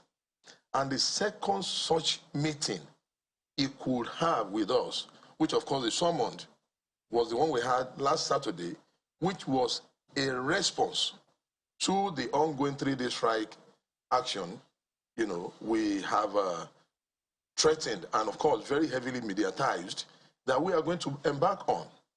So he came and we spoke and we couldn't reach a convergence and we had to go on the strike. But the point here now is we don't really know how much of information the management of railway has availed the ministry so as to really appreciate the situation Nigerian railway workers find themselves. But the truth is that the welfare in railway sector is next to the ground and people are just very heavily demotivated and something need to be done to it. Comrade Ajiji, I'm just, permit me to be afraid. My money is part of the one that they used to buy the railway. Fine. And yours. Okay. So, knowing the history of Nigeria Railway, where we were pre-independence, where we where we got to, after the 70s, 80s, 90s, that saw to the railway system going completely under. And then after government decided, let's bring it back to where it is now. None of us, no Nigerian, knowing the investments that we have put into the railway system now, want it to go back to what it was before. What are the things that we need to do to avoid us going back to those times? Oh, thank you. Thank you very much.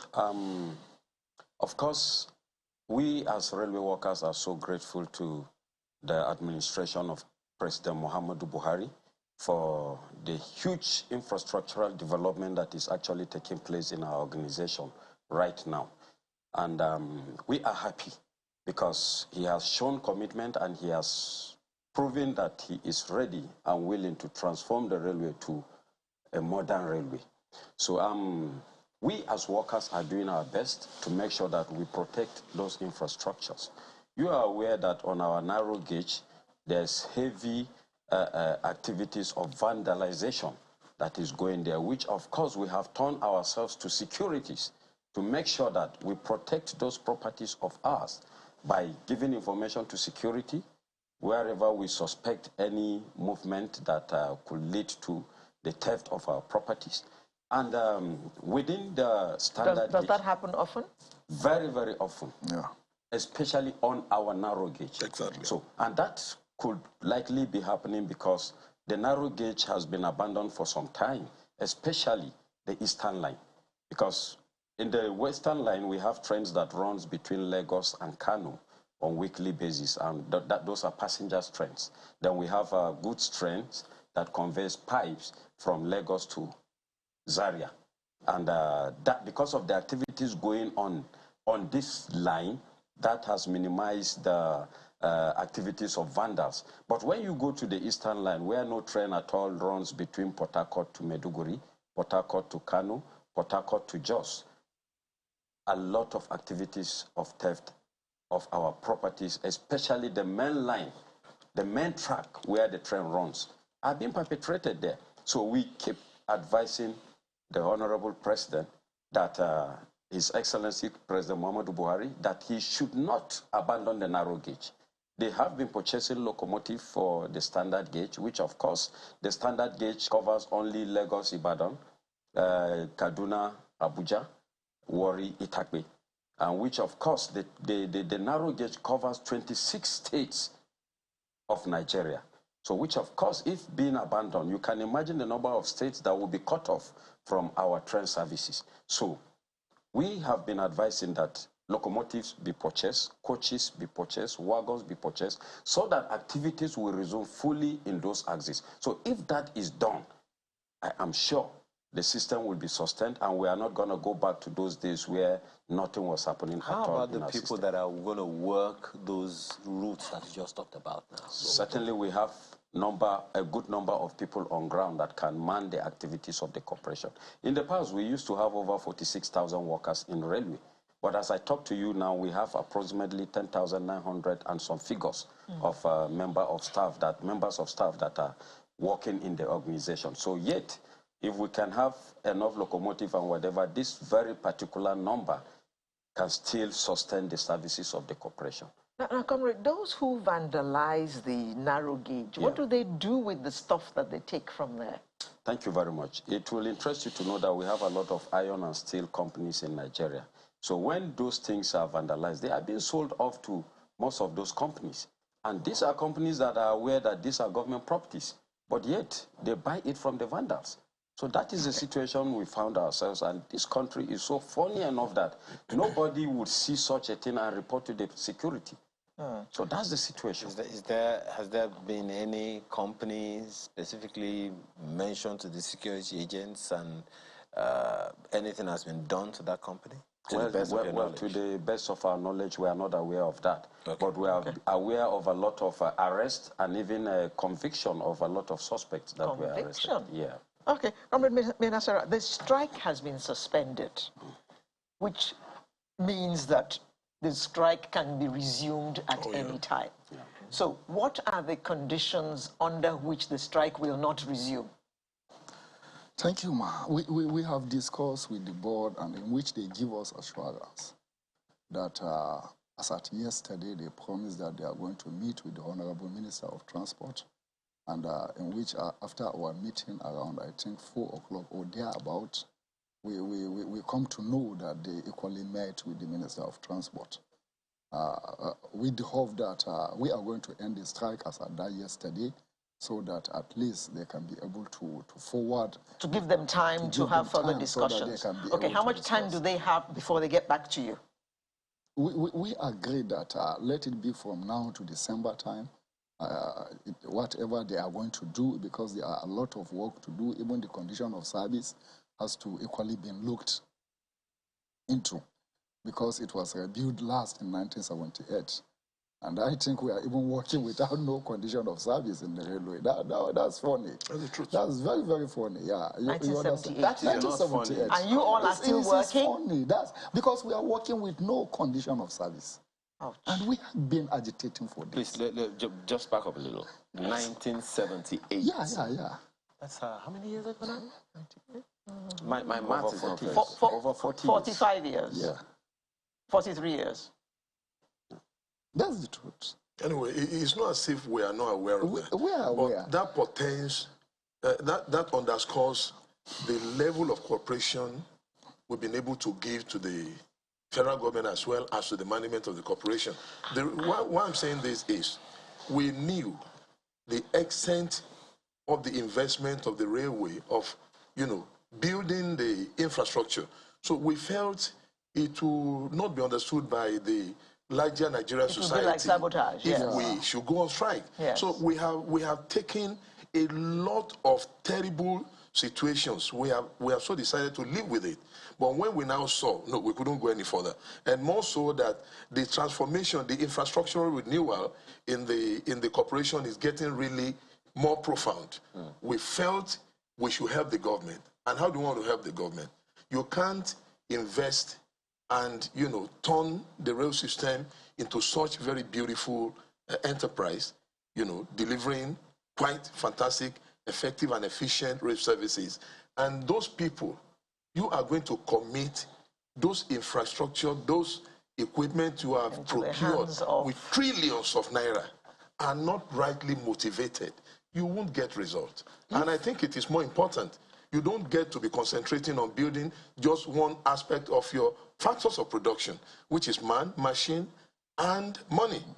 If you have money, you have machine, you don't train the man and get him in the right mind, in the right perspective, you won't get results. Well, I'm sure this is where we'll get the responses to that one. But if the workers are the ones that are complaining now, I'm wondering how the issues around railway pensioners are being addressed. It is worst. It's worst. Very terrible. It is worst. It is worst. In fact, some of us are afraid to get retired.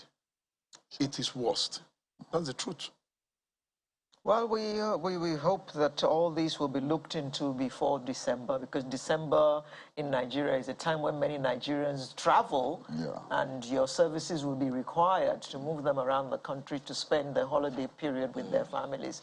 We hope that government will respond to you before then, so that you can all get back to work. Not just get back to work, but get back to work happy to be doing the job. Yeah, I think a lot of things have started being put in place, because as of that yesterday, a committee has already been formed to look after the condition of service, review, and in which we equally agree that let's look at it in total, because something that was reviewed last in 1978. So you are seeing signs that government is serious about doing something about the state of your... About the infrastructure, we are looking at, that's the reason why I think Comrade Son has mentioned something that we need to equally look at. We know where we were before, as you said.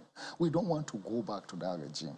So that's the reason why we are shouting. But you can't do all this investment and hand it over to somebody that is even hungry and you expect him that he can look after this investment. It's not even about the investment. It's not even about the infrastructure. We are equally looking about the lives of the passenger we are carrying. And the future And of the future, the safety and the future of the railways. Yes, indeed, indeed. Well, we wish you all the luck in your negotiations because, I mean, we all want to use the train services. We have seen how beautiful they are. We've seen how beautiful the stations are. And we are looking forward to using those services. But when we have in the back of our minds what is in the back of your minds, those who are operating those services, we may be tempted not to ever use them. So we hope that your grounds will be looked into as soon as possible so that you can all return to work happy staffers. Good luck to all of you then. Thank you very much. Okay, we've been chatting with three comrades, Comrade Aliyu May Nasara, President, Senior Staff Association, Nigerian Railway Branch, Comrade Innocent Ajiji, President General, Nigerian Union of Railway Workers, as well as Comrade Segun Eson, Secretary General, Nigerian Union of Railway Workers. Thank you. Thank you all very much for coming, and good luck to you all. Thank you. Thank you. And let's Sunrise just keep coasting on. Let's just get some responses straight away. Okay. The managing director of Nigeria Railway Corporation is going to join us virtually right now. Okay. He joins us virtually. Engineer Fidet Okiria, thanks for joining us this morning. Well, you have been listening certainly to you've been listening, and I'm sure you have a ton of responses yet. But first of all, recognizing the enormity of the challenges that's been posed based on the conversations that your men must have had with you and have expressed here now for the sympathy of Nigerians and understanding of Nigerians, what would be your first response? I would say today you are free to address me as a comrade. I didn't hear that. So what they're asking for is genuine. What we discuss is the way about it to achieve results. And luckily, it was not a fight.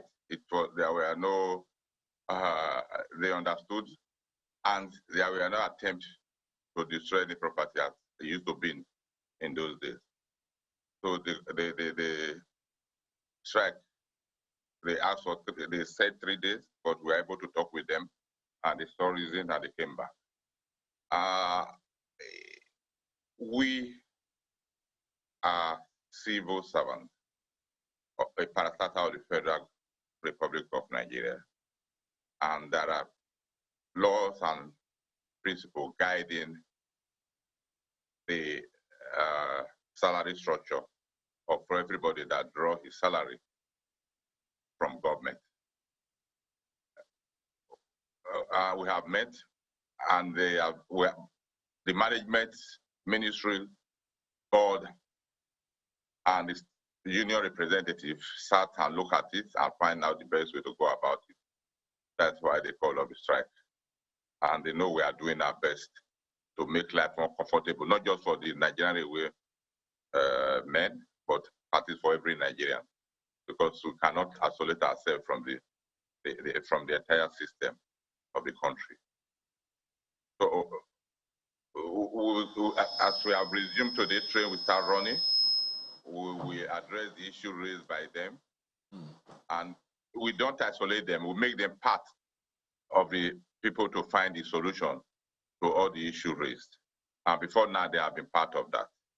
Your comrades, I'm sure that you will continue on the comrade level, when they come into your office. But here, we'll have to address you the way you are, Engineer Okiria. But it appears that there are some challenges that you may have had as the head of the organization to address some of these issues before now. As you said, nobody wants to go back to those gory, dark days of the railway system. What are the things that, in your opinion, and as manager of the organization, are crucial to ensure that we do not go back to those days where infrastructure belonging to the Nigeria Railway Corporation were completely decrepit? That's why when the strike started, I was sad, not because they are on strike, because they know where we are coming from. We are talking about railway today because the present government has decided to bring us out from where we were and make it, I can say, the shining star in the nation. And we should be patient enough to allow us build a system and let it sustain it so that the benefit of it, if not for us, at least for our children and children to come, will enjoy that benefit. People suffer for us to enjoy what we are enjoying today. So if the government has decided to build the infrastructure and they are paying the salary that is due to government workers at when due, I'm stressing that as when due, because I was in this system when we are owed 9 months. Some of them may not have been there then, but they, at least all of them there witnessed when we are owed 6 months, 3 months, who will go on strike and come back on our own and resume. I'm not saying that is the best, but we have quite improved on that. And the salary is coming, the small allowance they are getting is coming, and we have to encourage government to do more so that when the system covers all over and investment is enough, it can be self-sustaining and we can be right now we are not breaking even. So government still pay our salary fully, and the money we earn we use for operation, and government still add to that operation to ensure that the service we are providing meets the people. And we are trying our best to ensure that we enhance our revenue. You know, recently the e-ticketing has been introduced in Abuja, Kaduna. And I used to tell people it was a shame that as at then we are earning 100 million a month. As we speak today, the minimum we have earned, even when we had incident, was 365 million, which means there was something happening, which has been with the e-ticketing, has taken care of that. Although we still have complaints all over the place about people blocking the system and people not able to access it. And based on that, we are encouraged to quickly introduce the e-ticketing solution to the Lagos-Ibadan Itakpe and concentrating it on the narrow gauge, so that we can enhance our revenue, we can make good use of our property to all over Nigeria, and at the same time have a PPP arrangement for people to have meaningful developments on the land we have, so that more revenue can come in, so that we'll be able to come up and say, okay, let's improve on our welfare and have the better, live better life. So, like we have tried, the union is part of it. The Salary, Income and Wages Commission are working with us. The ministry, they are working with us, Minister Pamsek Board. Nothing about welfare that they take low. They treat it as it comes. The minister on his own has written 2 letters to the Salary, Income and Wages Commission. And they are... Mr. Korea, the strike has been suspended, not called off. So how much time before they hear from you so that the strike can be called off altogether? So it's not a matter of hearing from us. They are part of the system that will make sure that they will not go on strike. They are part of the system that will find solution to have a better salary and allowances. It's not just management. The union leadership has been co-opted to ensure that we find quick resolution to all the issues raised during the 2-day strike or before the 2-day strike. Not that they were not being addressed, and not that they are not being informed or aware, because right from day one, the 3 of them who sat with you there have been part and parcel of the committee working on the enhanced emolument and all other improved condition of service. It could have been when there were no train operation, we will be talking about condition of service. I think we should be grateful to government that when the system was quite down and they managed to still pay our salary. That is when there was a time, even during this democratic dispensation, that we are not being, we are even talk, if you talk, they say, go, nobody will pay you salary. We have ministers who remove our salary from the payroll. And luckily, it's back on payroll plus, and we are getting it as at when due. Gradually, we will get there, and things will be better for all of us. Well, it seems that we, the people, can't wait. Because, I mean, from the understanding that we have, presentation has been made to the office of the Honorable Minister of Transport, who supervises the railway service for a while, and not once, not twice. What kind of responses would you say has been coming? How much understanding, in your opinion, does the Honorable Minister of Transport have about the issues of salary remuneration, the staff welfare, in order to make this humongously expensive business work sustainably? He's quite aware, and he's been be the advocate of improved salary. If you listen to him not quite long and repeatedly, he has been talking of the salary of railway workers. And a week today, he met with the union. He flew from Abuja, 11 p.m. in the night on Friday. I met with them by 10. I don't even tell him that there was going to be a strike. It's when they met that the union told him that there was going to be a strike. He just, because I told him that the union came to Abuja to see him, they did not meet him. He said, why would you bring them? I said, I didn't know your program. It's okay, I will come to Lagos. Call them, tell them I'm coming to Lagos to meet with them. And he came and he met with them. And the worker salary, I think I would say they have made up their mind. Maybe they were trying to try another system to see if we quicken it. And as I told you, the minister have written letters to the Salary and Wages Commission, and he cannot approve a dime on top of what we are getting, because there is a system in place as a government. Okay. Well, so the workers, as you have said earlier, I mean, they are in the team and all of that, but they can only be part of the team. And they said that the agreement is that everything should be resolved before the end of next month, which is December. And that's barely 5 weeks from now. So, in your opinion, how much time, within how many weeks do you see this issue being resolved to the satisfaction of your workers, whom you understand, having grown through the ranks yourself, the challenges that they are encountering?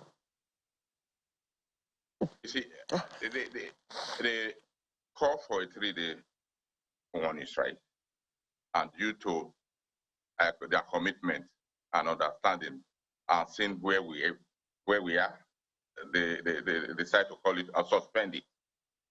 And as I said, everything will be transparent. I think transparency and accountability will solve the issue of coming back or not coming back. What is important that we are not where we were yesterday. We are moving ahead, and they will be part of that system that will drive it. Well, the challenge, I don't see how they will be going on strike against themselves. I sincerely hope not.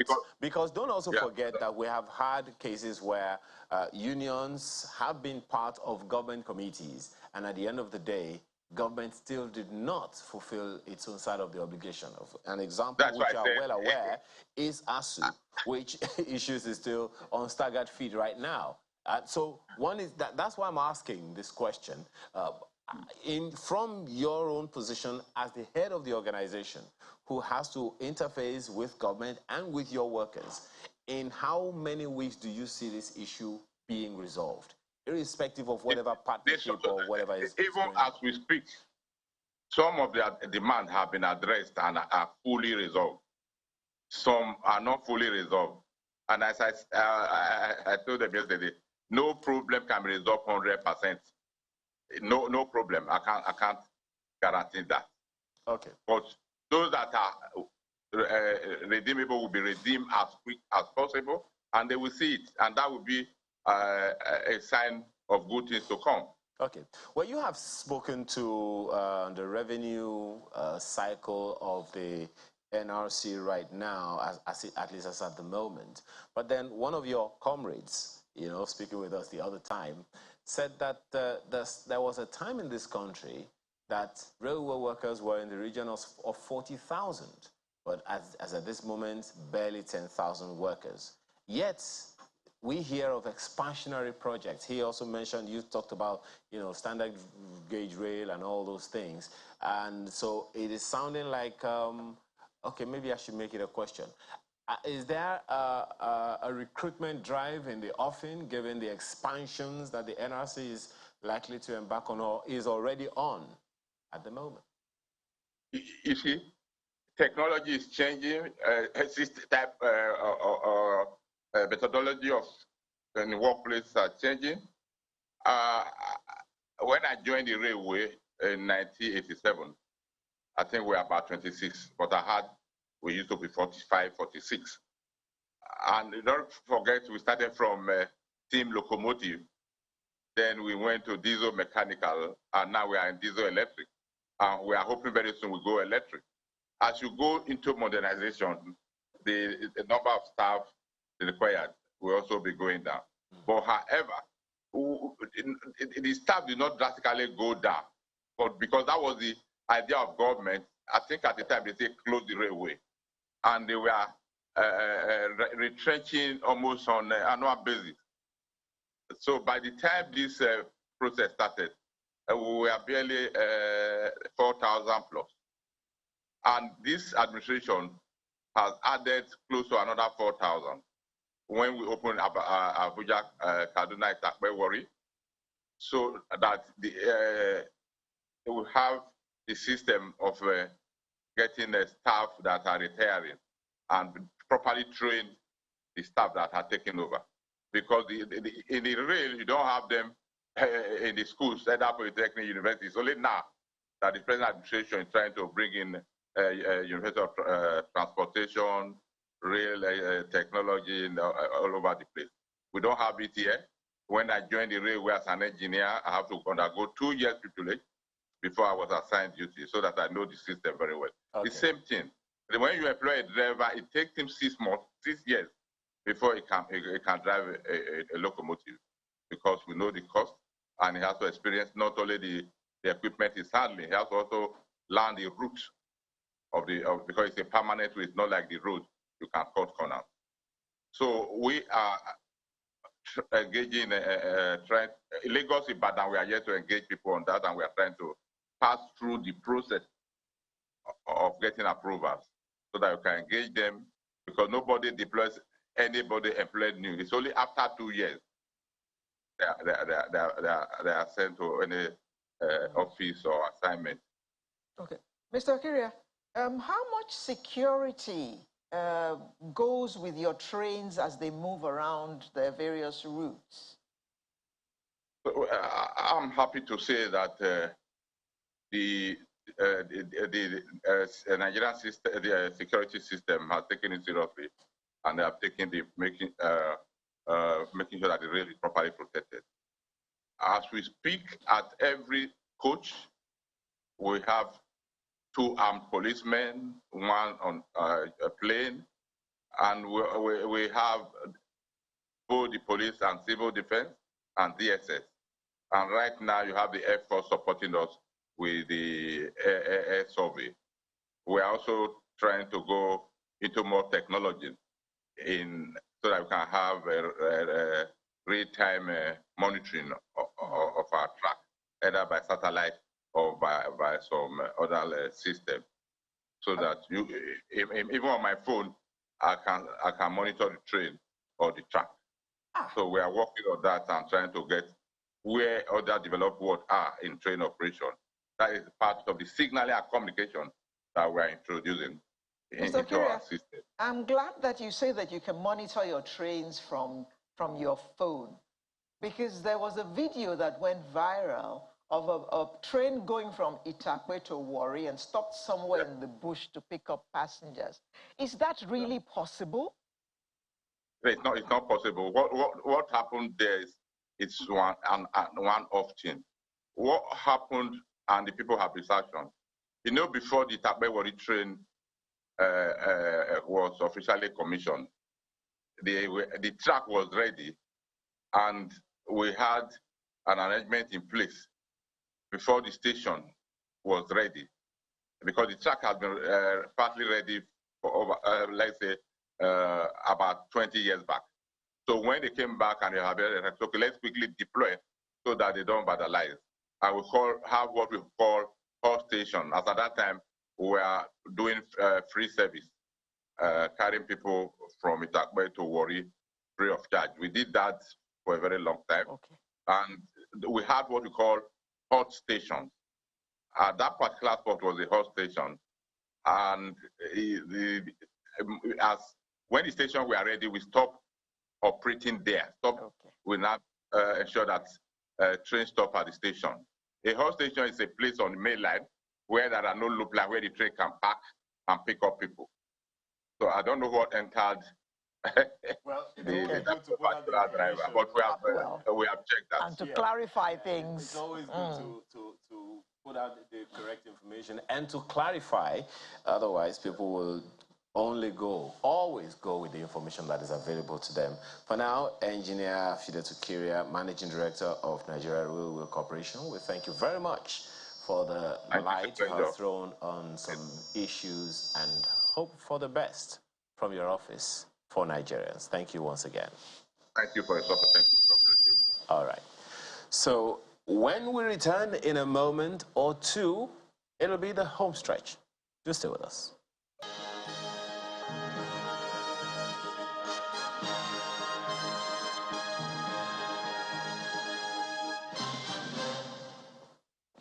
Well, maybe you have guessed who our guest of the week is today. Well, there have been quite a number of stars in those clips. I've seen Arole, I've seen Mr. Macaroni, I've seen girls too. Oh, it's a guy. I've seen Shafi Bello. White. But this one is a veteran actor and filmmaker. He has acted in several movies and he has directed a movie, the trailer of which you just saw, called Online, which was released just this week. Only because everything is now online. I wonder why they cannot release the movie online. Online. Please welcome Saheed Balogun. Good morning. Good morning. Thank you for joining us. Thank you. You're very gentle this morning. I have to be. Isn't he normally gentle? Yes. Isn't he normally gentle? Who? Okay. Please, let me find my head. I have to be gentle this morning. I mean, calm. Oh, so you are pretending to be gentle? I am not pretending. It has to do with nature. This morning, I mean, when you're online, you got to be gentle and calculated. You know? So that's fine. That's what I'm trying to do. Okay. We have time now. He knows. You know, when they ask you, say, how are you? More gentle. More gentle. Yes, if you are, you won't advertise yourself. Nature will speak for you. So tell us about Online. What's that movie all about? Yeah, movie Online, it's all about what is happening online today. You see, when you hear... Oh, Yahoo Yahoo was there somewhere. Thank you. Once you mention Nigeria and cybercrime, the only thing that comes to your mind is fraud. But there are deadlier things online than Yahoo, dara. Plenty of good. That is it. And there are certain things you do online today that may look hard, that will make you end up smiling in success tomorrow. And there are certain things you're doing today, you're smiling, the end will be very bad. So we got to make it clear. The work of us as a filmmaker, movie maker, show people what they don't see. Make them think what they do not think about. So that is what Online, the movie, is all about. A lot of parents are there thinking, if I do this to my daughter, my son, and this will be it. But that's actually quite a good perspective, a good way to look at it, given that generally it seems, or rather people seem to take things for granted as far as the virtual space is concerned. As you said, there is a whole lot of good happening and a whole lot of bad. The question then is, which one? Because when I was going to give my daughter a phone, I said, what I've given you is life and death. But it's up to you. It's up to you. You see, this fraud we're even talking about, the Yahoo thing, it started from where? Who is to be blamed? Is that child or the parent? I mean, there are certain things we are not looking at. We're just looking at. For instance, Saeed, it's our society. I think it all comes down to the society. This get-rich-quick syndrome. Everybody wants to get rich quick. Okay. Not minding what they do. This is what I'm going to say, and that was why we did this movie online. But some people say it's the society, some say it's the parent. So Oh, there was the debate is there on the movie. That's why, because before Spicy Boy, she wrote the script. Before we come to this conclusion, we asked a lot of questions, and from our question, people have perspective. They think. Said, okay, let's put it in a movie. Now you can be able to say, oh, it started all from here. Okay. And that is why we're saying a movie online is out there now at the cinema. Go watch it. I guess you'll be saying to us now, if you want to know the answer, go watch the movie. No. Okay, since it's no, that is no. Okay, give us the answer. Now, there are a number of you said it's not only fraud that's that is done online. That is done online. There are a number of other things. Give us some inkling. 1 or 2, 3, maybe 4 others that you think people need to be aware of and they will get better informed about when they watch online.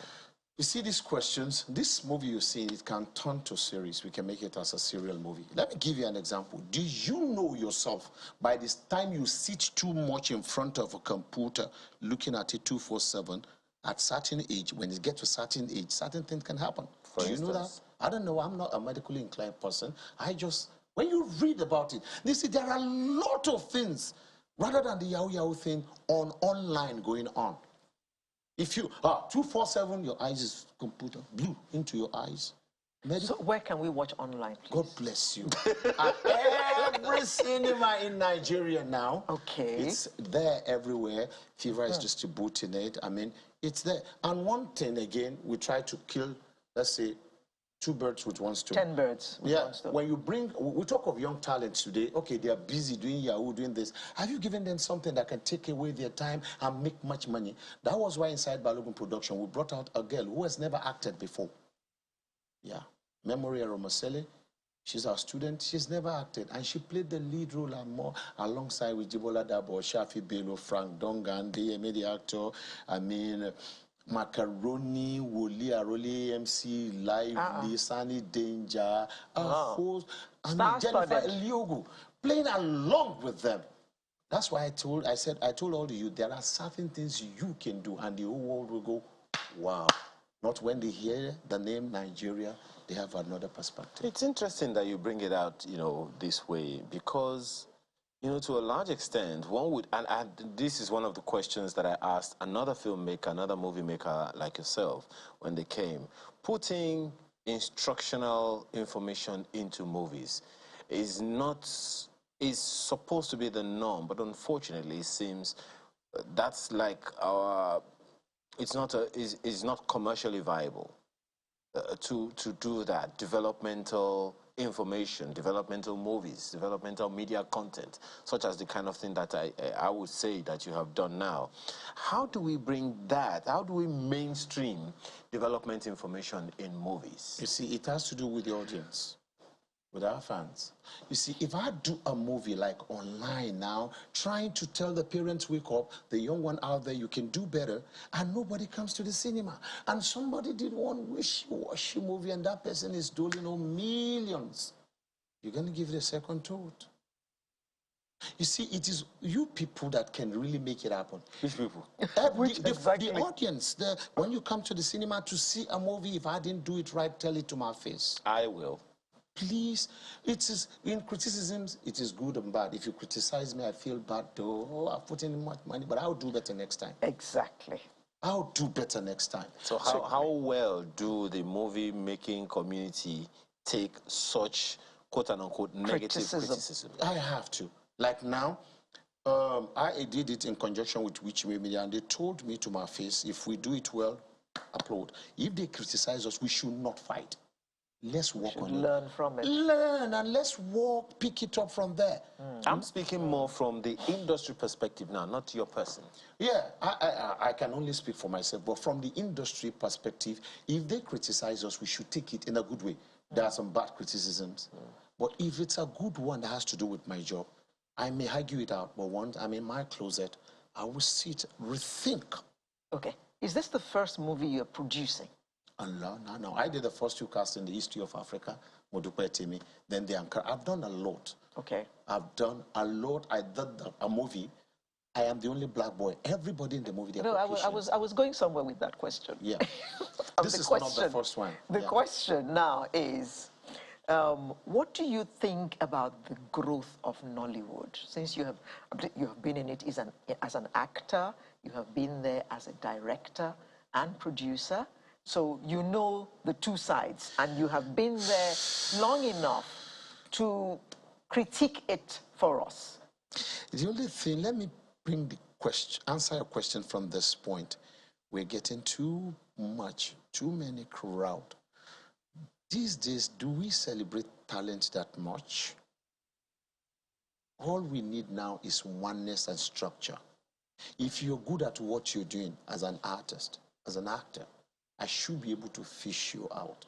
Not when you're good, you do one movie and you're just there. Somebody go pick another person, No. We need a strong structure. That's what I would say. A structure. Is it not a function of money? No, there I'm coming. A structure that will bring us together as one. A structure that if I put in huge money in this, I can be able to recoup it back. In United States of America, they have about, say, 1,000 cinemas. If you go there, you will see at 99.9 cinemas, you see American films only. They're using their population to make their money. Yeah. They sell it out, put it in different languages. But today, I wouldn't blame the cinema owners too. I wouldn't blame them. They're trying to make money. You go there, you see 5 Nigerian films, 12 foreign films. But are we, as a producer, are we doing the right thing for the right people to see? Maybe in terms of structure, you may want to speak to this, and I hope it's something that the community, your industry, would also want to look at. You talked about you made an example of the United States. For instance, there are classifications even of actors, classification of movies, and genres of movies. It's comedy, there's thriller, there's romance, there's action, there's horror, and all those things. It would seem like we do not have that yet. We do. You may want to speak to that. You speak we to that. do, yeah, we do. How strong is that if you do? That's one. Secondly, you would also have, I talked about classification. There are A-list movies, B-list movies, A category, B category, and all of that. Then there are movies for the youths, movies for children, movies for young, and all those things. Those classifications are there. In terms of structure, or structuring the industry in Nigeria, how feasible do you see that, these kinds of structures and classifications happening in Nigeria in the nearest? We're getting there. Before now, I do respect the census board, but I respect them more now. When Adedayo Thomas came on board, he brought in this structure and strictness.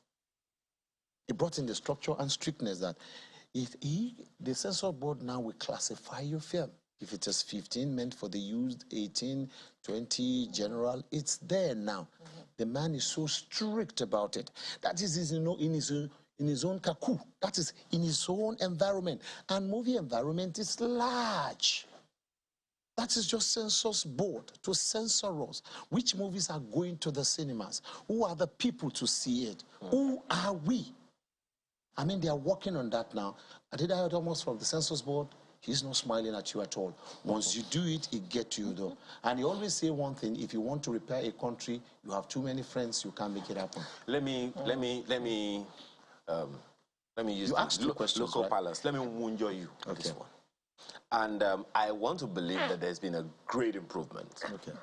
But in terms of scripting and closed captioning, translation of language in the Yoruba segment. Sitting next to me is a woman who saw a ghost wearing a wedding ring. Oh, can I answer this thing? I have answered your question. You see, hold on. I have answered your question. Whatever I say now, I'll see it as being didactic. Didactic in the sense a lot of people have answered it. Structure, money. You see, when I have a structure, I can't just jump to produce any movie. We have on ground now, but it's not strong enough. We have it. The national assemblies are there. They are there. They should give us a structure. I've said it before, I will keep saying it. If you look at the Chinese movie, practice make perfect. That's what they preach in their movie. Indians is all about song and love. Americans will tell you impossible things are possible. Who the hell are we? What are we talking about ourselves? Drama. No, we don't. Today you do a comedy, you see everybody going to other way. You do action film, you see we need the structure and money. If I produce a movie now, look at what you've seen with my thriller. If I don't make money, I will do something lesser. It's a trade I love so much, I can't do any other thing. It's money and structure. If there is in India, there is structure. They won't even tell you. It's there for you to see. In America, you can tell. It's a moving picture. If I spend 700 million now on a movie, and people, distractions are many. They have a lot of people you still go to here, there to watch before you think. And the cinema culture in Nigeria, what is it that I will make my money from back? So if I don't... The cinema culture is just returning. Returning. So if I spend 700 million now, if I had to make it, there's some people, some social media like Netflix, they may want 10 movies from Nigeria, 50 is coming to them. So how do you do that? And 50 good Spoiled for choice. Yeah, 50 good movies, because there are no way we can make money than there. And you see them too, regularizing it a little bit, they're doing well. So when you have a structure, you won't see a ghost putting on a ring. When you have a structure, that is why now, they call me Yoruba actor. Movie has no language. Online, it's an English film. I did myself just to prove movie has no language. I'm not a Yoruba actor. Yeah, that is it. Now I have spent money trying to live my kind of genre, going to another genre that I do. If you don't make your money, will you do the kind of stunt some other time? No. And you go look at that, your guy, where a ghost is putting on a ring, the same audience are buying it, is making more money. What do you expect me to do? Okay. But me as a person, I don't want history to make me. I want to make history. That's why whatever I do today, I know somebody somewhere is watching me. And on that textbook, not notes now. Saheed Balogun. The bad boy with fantastic attitude. I told you that he's not gentle. Yeah. Bad boy with fantastic attitude. When you do it good, I tell it to your face. You do opposite. I mean, mildly, I will tell you you're not doing it well. Mildly? Yeah. I can tell. You can tell somebody is stupid smiling. He will leave you after 1 hour. He'll be like, no. How will you tell the person? No, don't tell me. Tell the Rossi. What's that? You know you're very rude, sir. And you will laugh. But after 1 hour, I'm older than him. He said I'm rude.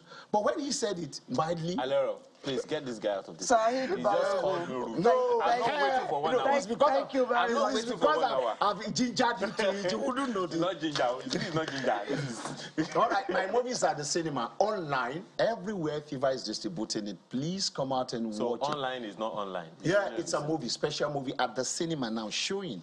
Please, everybody come out. If you come to watch it and make good money, I'll do a better movie. If you don't, you will see a movie, a ghost wearing a ring. Saheed Balogun, thank you very much for coming on Sunrise this morning. Thank you, ma'am. I hope that we'll be able to go and watch online so that we can talk about it more, and I hope that you will go and see it as well. Don't worry about you being his friend, of course, so that you can criticize him. Yeah, I'm waiting for everybody's review. Yeah. No, I won't construct his own. Good. Nice one. And Saheed Balogun closes Sunrise for today. We'll bring you a fresh edition next Saturday, being the last Saturday of November. I'm Alera Edu, wishing you a very happy weekend and a blessed week ahead. I'm Ayo Makinde. Have a wonderful rest of your weekend.